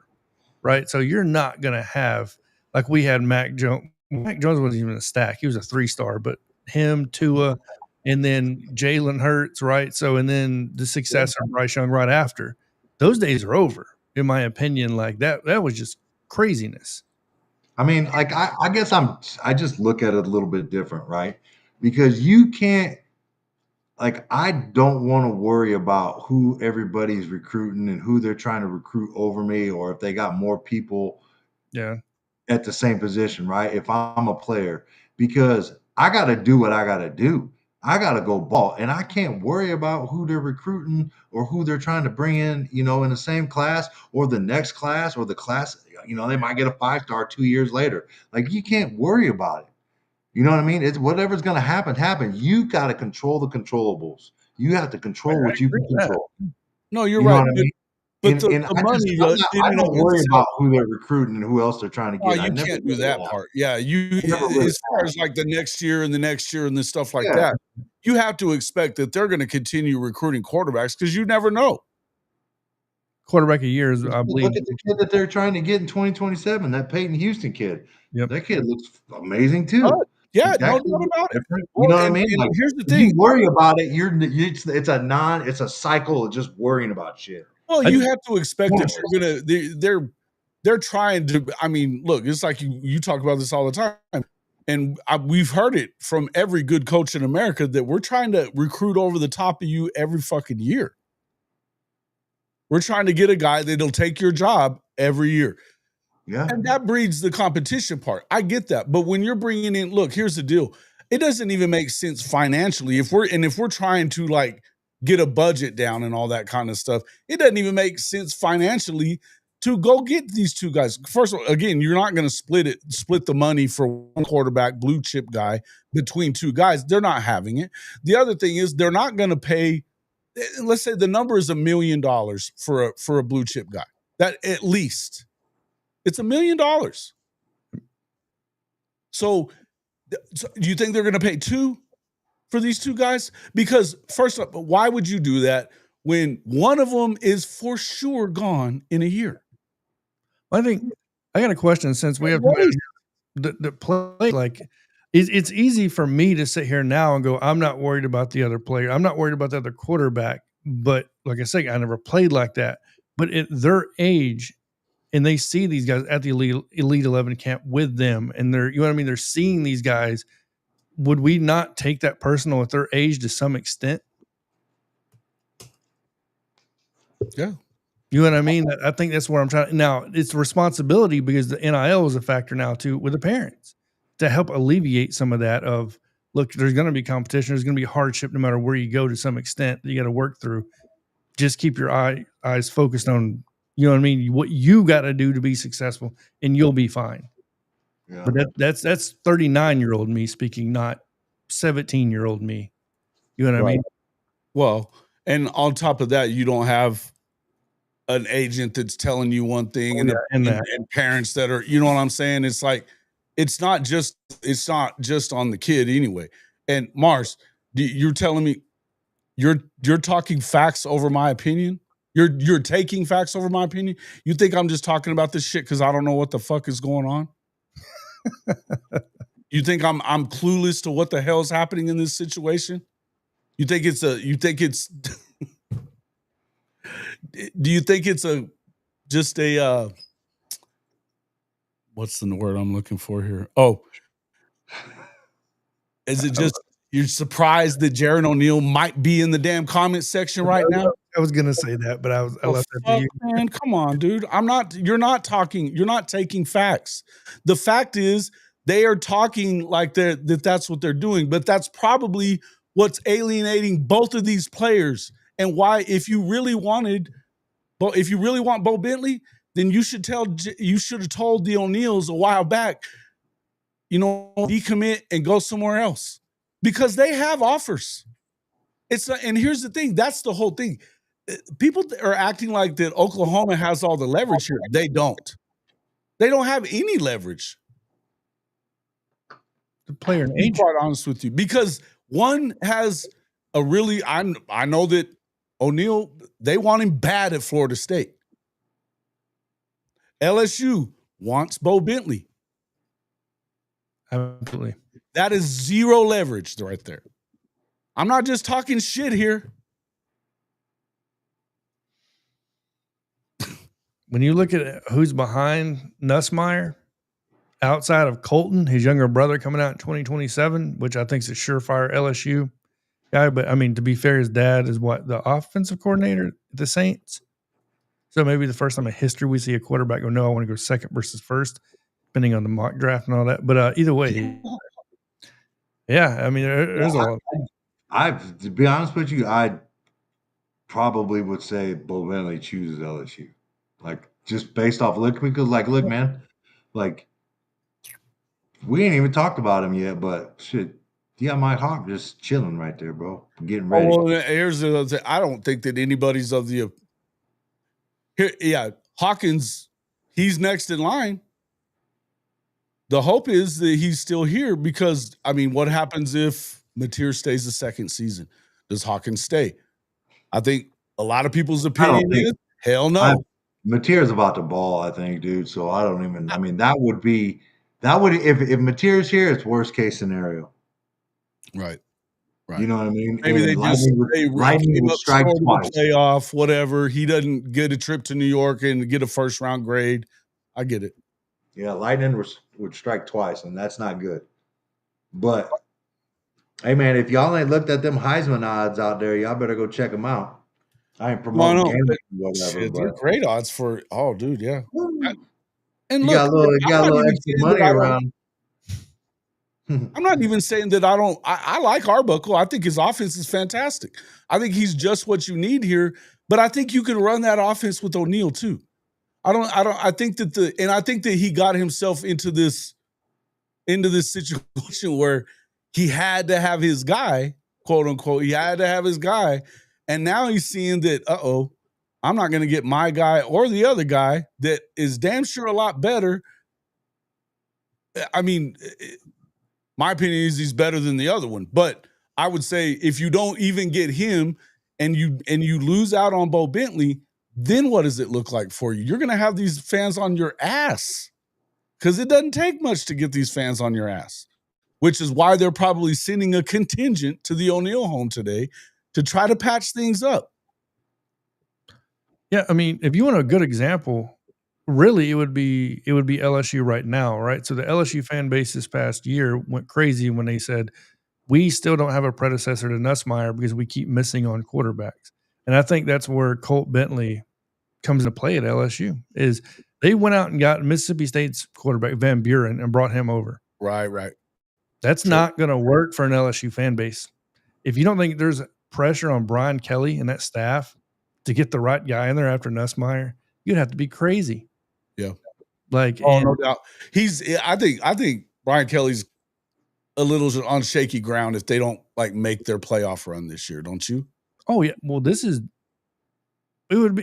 no doubt. He has potential. He had a Heisman winner. Yeah, and the defense is not bad under him, so that's not they're not okay with that. LSU he's won 9 and 10 games every year, but the point is he hasn't really competed to win a national championship yet, and that's the expectation. He's not in the playoffs, just like Alabama was in the playoffs. The expectation with that talent is not to be competitive; it's to win, right? So at least get in the damn playoff, right? Jaron saying, for the record, I'm going to leave it here. It has nothing to do with competition. We don't care if Tom Brady came out. It's about preference. A coach may have, and that's where the politics start. Yeah, exactly. Absolutely. And that's the point. I get it. And that's what the point we're trying to make to the audience here is that this isn't just about who's better or any of that other stuff. You asked the question earlier, what do I think? My thing is I think it gives you a bad look as a program when you let a guy walk. And I get it that if Arbuckle wants it, but here's the thing. If Arbuckle wanted that, then you have to come out and say that, because by playing both sides of this thing, you're alienating them anyway. And you may be alienating the guy you want. Bo just said he thinks he's probably going to LSU. Okay, that could end up working out okay, but it may not. If you don't have if you don't say the right things today, it may not mean shit. It may not mean shit. And I don't think that the O'Neals are trying to leave Oklahoma. They wouldn't have moved to Oklahoma if that's what they wanted. But if you don't trust the guy, you don't trust the guy. They've got work to do tonight. That's all I'm trying to get at. They've got work to do tonight. So has Arbuckle not come out and said any of that, what you just mentioned, saying if he would just come out and said it? Is he not? Yeah, they've been pushing this narrative that they're going to take both, that they would take both. So they're actually sticking to that. Yeah. Oh, okay. I wasn't aware that they were actually going to stick to this. I mean, it's not just coming from Arbuckle. He's even gotten BV saying the shit. Okay. man, I wasn't paying attention enough then. That's what I'm saying. That's a bad look, right? Bro, that's not going to happen. Look, I'm no expert, but I get it, dude. That's what I'm saying. I understand that they want to act like that's the case, that they would take two. And maybe, you know what? Maybe there's a guy out there that'll just throw away $1 million to get them both to come in. But but what sense does any of it even make? And that's the point. You can't talk to these guys and tell, and either side, I'm saying you can't tell Jaden's side, you can't tell Bo's side that this is what we're going to do. We're going to pay both of you and get both of you in here. You know why? Because they're both saying you're full of shit, number one. And number two, why would you spend $1 million? Let's just say it's $1 million. For you spend $2 million and $1 million of it, you just flushed down the damn toilet as far as your program is concerned, because that one of them is leaving in a year. Even if they would do this shit, one of them is out. You just rented them for a year to do nothing. Yeah, that's an odd situation to me. It doesn't make sense. It doesn't even make sense. Look, I love Oklahoma. I love the program. I think that they're going to do very well with Ben Arbuckle. I do. I think that this is a young coordinator that made a mistake, and it needs to be fixed today. That's it. That's what I feel like. And I love Mateer, by the way. I like Mateer a lot too. I think he's gonna ball out. So we'll see kind of how it all works out. But I mean, in the end, the other part that went into it, they also, I guess they've got another quarterback coming to camp. Now he's unranked. It would be another arm. That also tells me that they don't believe they're getting both of these guys either, because why would you need another guy that is another arm in the room if you got two blue chip guys? You know you're not getting them both if you're Oklahoma. Stop with the bullshit line. Stop saying it, because it's just dumb. The gig is up, he's saying. Oh, man. Hey, thanks for coming in, man. We appreciate it. And I hope we didn't I hope we didn't offend anybody. Definitely, we look forward to whatever ends up happening, whether he goes to Oklahoma or goes to Florida State or anywhere else. I'm looking forward to seeing him play in college, man. I think he's going to be really good. So, can it be fixed? That's the question. Yeah. That's the question. I think it can be fixed, or else they wouldn't be in Oklahoma. Right? I think they made a choice to move to Oklahoma, to be 20 minutes away from the campus so they could be around the program. And if the timeline is now moving up, we should know sooner than later. We're talking, what were the days you said again, Boganowski? You're muted. June 3rd, May to LSU, May 30 to LSU, and I think it was June 6th. So he's not going to be on his own that weekend then. No, that's why. That was. That's kind of wild. That was the big. That was kind of crazy to me. Mm-hmm. Now I got a question to y'all, since you have more experience with this. Is it better to have a recruit on his own or no? Like, you know what I mean? Like, where it's like, I don't know if that's ever happened. Like, just him and his family being the only recruit. Oh, wait, they were literally going to be the only one. The only recruit. Oh, okay. I'm thinking, not even. I mean, it wasn't even a recruit weekend or nothing like that. Yeah. Okay, that's okay. Ooh. Okay. In the past, it was like the 15th, I think it was going to be on the 15th, I believe, was when he was coming to Oklahoma. It was, and then the 20th, he was going to be at LSU. Yeah, and that was because that 20th is Champion Barbecue, if I'm not mistaken. Wow. Okay, I didn't. Whoa. Yeah. Never mind. So, but he wasn't going to be at Champion Barbecue. That didn't look good. No, I don't know. I don't know what this means. I don't know what it means. Yeah. We had something similar almost happen, and that's why I asked the question. Is PJ Carey was scheduled on a date literally by himself. It was an unofficial, right? And then he swapped it to an official OV, but yeah, never mind. Mm-hmm. Yeah, listen, I think a lot of people are going to be disappointed if that's the case.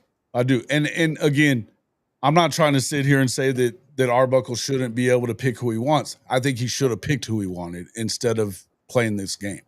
That's the point I'm making. He did pick who he wanted. He's got Mateer.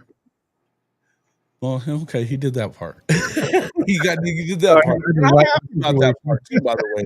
I think the Mateer has helped a lot for the fact that you ended up going and they had to, I mean, you had to pay up to get them both. And that's great. But I think it was a huge move on the part of Oklahoma. Yeah. Quarterbacks make your class. They'll help bring in the rest of your class. You know, we see it all the time. But, and that's the other thing that I would say, just so we're, you know, to finish this off about Jaden, one of the top receivers that they have committed so far, he never came to Oklahoma to visit or anything, and he committed because of Jaden O'Neal. You lose Jaden, you losing him too. That's almost guaranteed. You know, he didn't even visit, so he wanted to play with the quarterback. So it's again, last year. Yeah, I mean, it happens, man. It definitely happens. Let Nagy cook. What does that have to? He's not going to be there. What are we talking about? He's said that he doesn't want to get involved. I think O'Neal is BV's type of guy, but you know, you have an OC and GM overlooking quarterbacks this cycle. And I don't know that the GM prefers Bo. I don't think that that's the case at all. I think I get what you're saying. What we've heard from Jim Nagy is that he's not getting involved in that. He said that about a few other things too and got involved. So I don't know. I'll tell you what I think. I think that he prefers Jaden. Well, I mean, correct me if I'm wrong, but isn't it your GM's job to get involved? Or no? Yeah, the way he was. Are they? He felt like it was too far along in this recruitment already for him to get in the middle of it, is what he had said out the gate. But he's also said that about some other things, like I said, and he's gotten involved anyway. So it's, from what I understand, talking to some of the people that know a hell of a lot more about this stuff than I do, yeah, he now has control of the roster.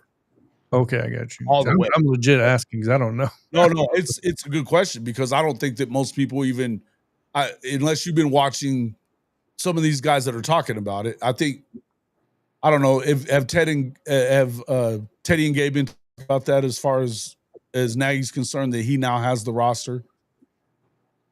I mean, I don't know if anybody really knows, to be honest with you, like how the structure works. I mean, I think people have a clue.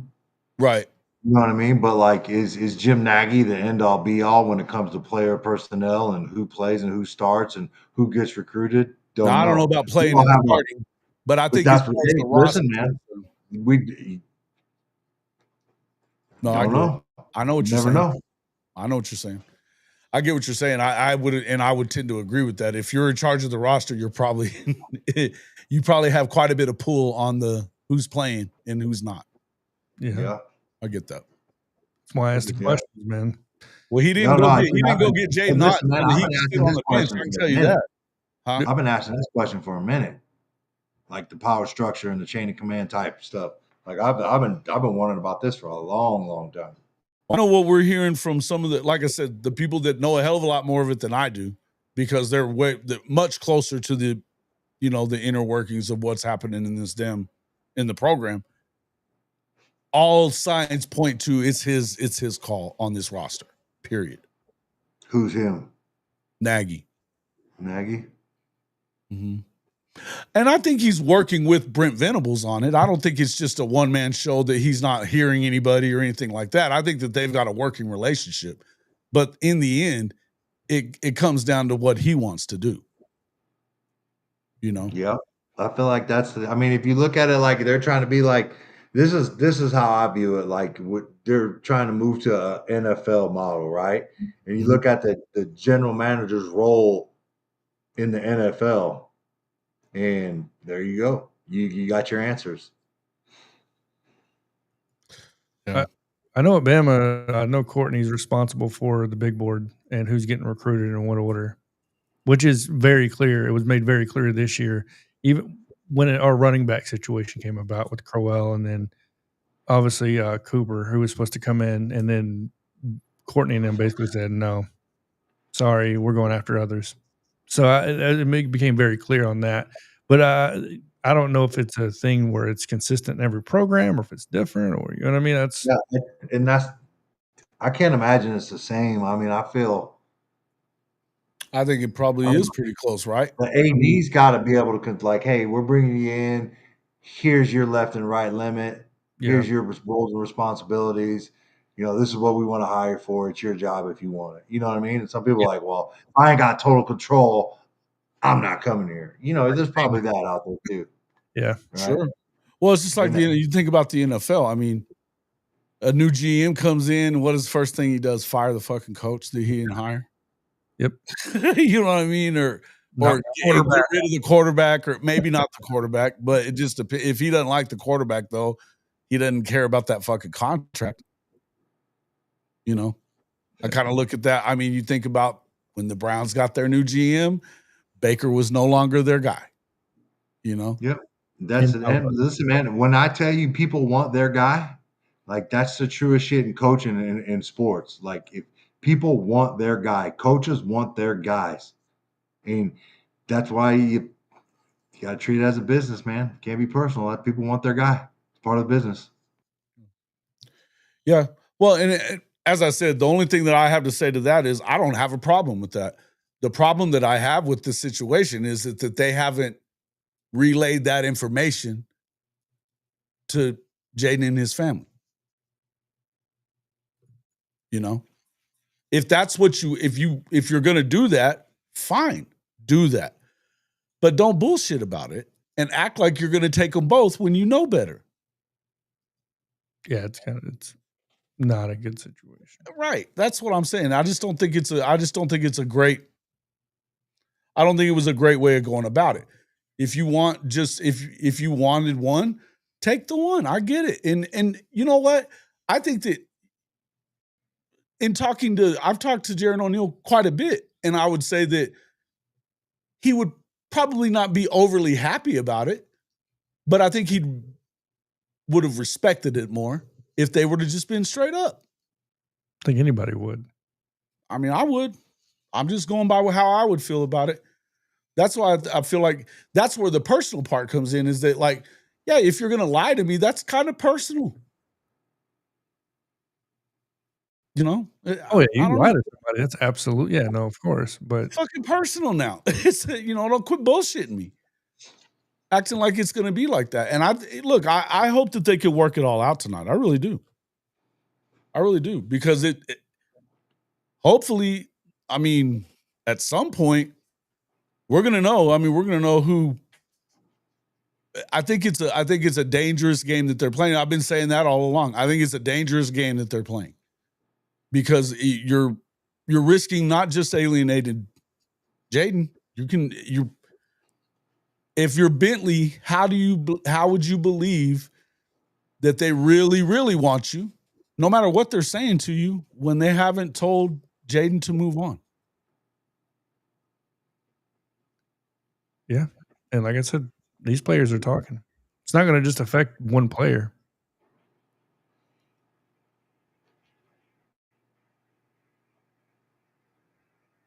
No, it's not that he didn't say that they requested the move. He said that they knew about the move early on. They didn't say not to do it. They knew about it. They knew that they knew the move was coming. Yes. All they could have just said, "Hey, don't." I wouldn't. Yeah, that's the communication has been poor. Man, that's dedication, man. That's I don't know if I could do that, bro. I'm not gonna lie to you. Well, I mean, California is expensive as hell. Right. But that's where they're from, though, is California, though, too. You know what I mean? Yeah. I lived in Cali for 2 years. I know those pains. It was right during the height of COVID too. Gas was astronomical. Good Lord. It was terrible. Yeah. I'm moving to Tuscaloosa in a week and a half. Dude, I was paying. I think it was almost $8 a gallon in Cali. $8? It was crazy, dude. It was crazy. I was watching everything on HBO Max, ESPN Plus. I stayed at the crib, bro. I didn't go nowhere for a long time. Went to the gym. That's about it. Yeah. But yeah, no, it's all good, man. Hopefully everything works out. Like I said, man, give me O'Neal. I'm rolling with O'Neal, man. I like that kid's arm, bro. I think that's I don't want to say generational arm talent, but that's high. But the kid's got a really, really nice arm. You don't see that every day. Facts. All right, guys. Well, I've been going for a good while now, and I got to get to work. So I appreciate everybody coming in.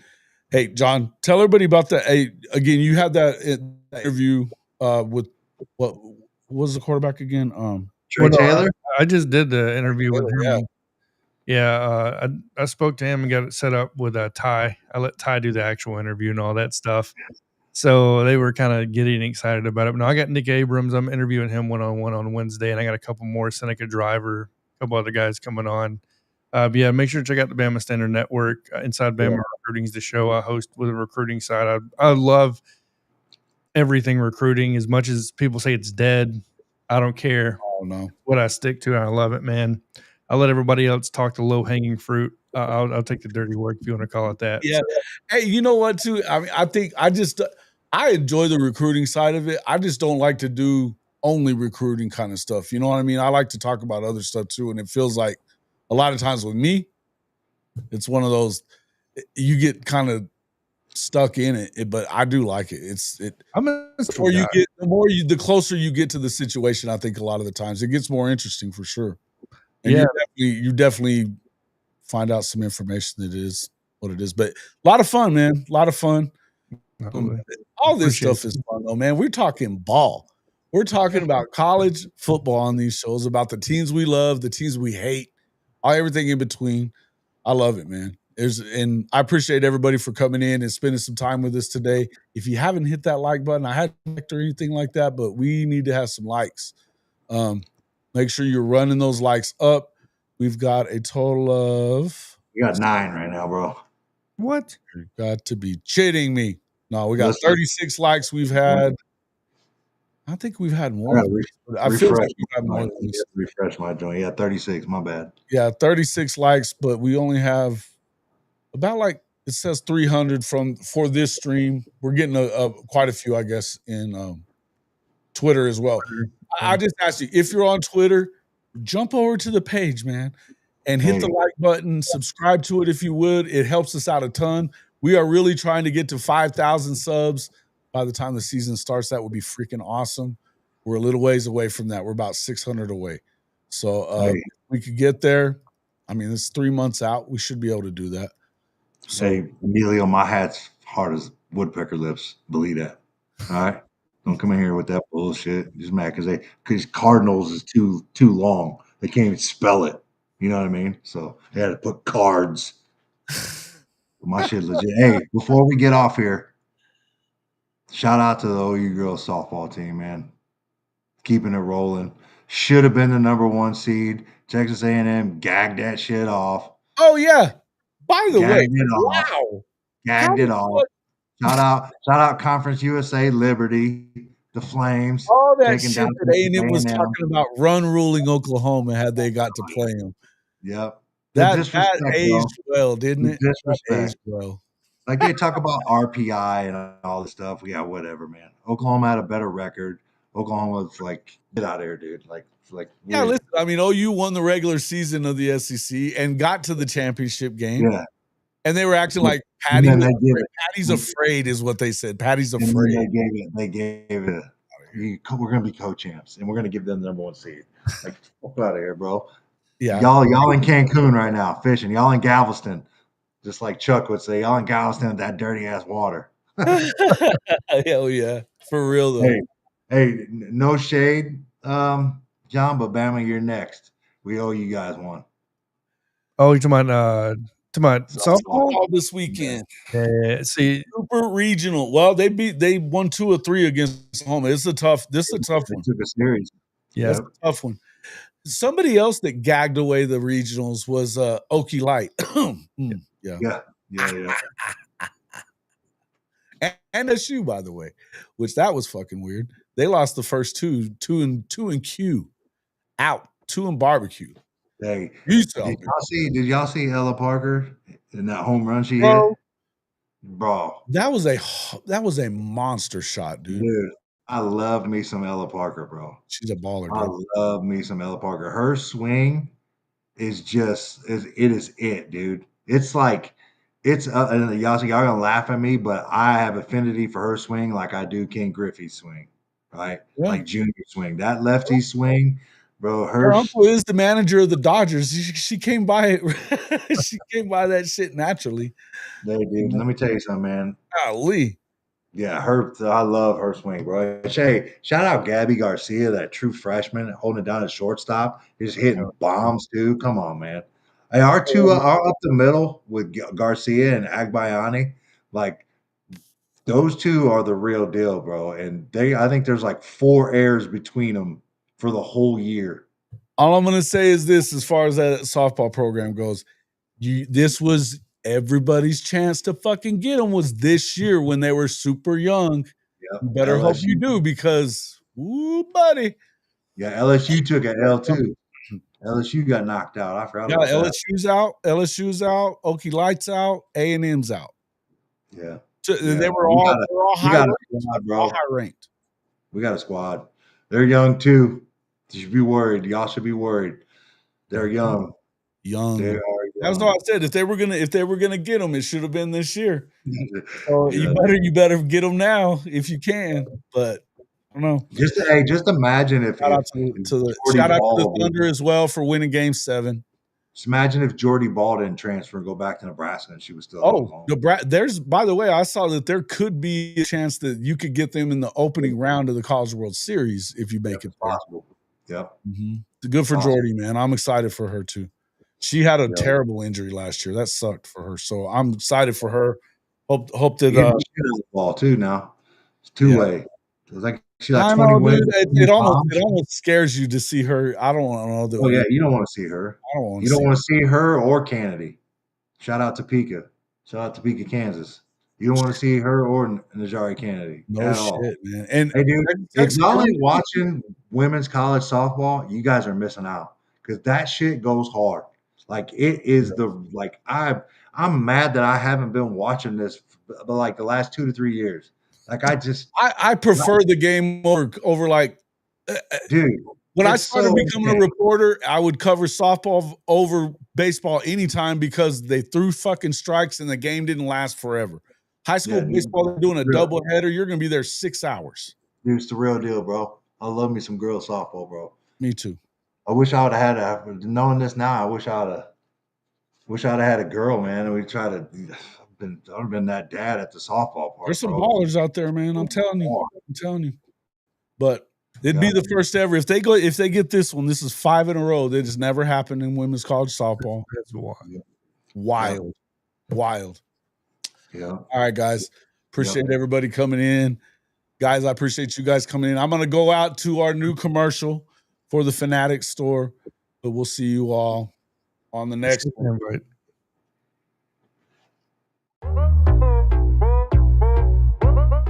Are you tired of your game day gear looking like it's stuck in the offseason? Well, step up your fandom with Hall of Fame College Football's official Fanatics partner store. Whether you're a diehard Oklahoma Sooners fan like myself, bleeding crimson and cream, or you rep another one of the SEC's heavy hitters, Fanatics has you covered. Shop thousands of officially licensed hats, jerseys, sideline polos, and exclusive championship merch from the entire Power 4 and Group of 6 too, all shipped directly to your doorstep and fast. Want to gear up like your favorite coaches and players? Are you looking for that perfect tailgate tee or a statement piece for your man cave? Fanatics is your one-stop shop for authentic college football gear from everybody that plays the game. So do yourself and your team a favor. Click our link in the description or simply log on to hofmedia.us/fanatics. That's hofmedia.us/fanatics. And you can shop everything that you want for the best prices of the day right on our Fanatics partner page.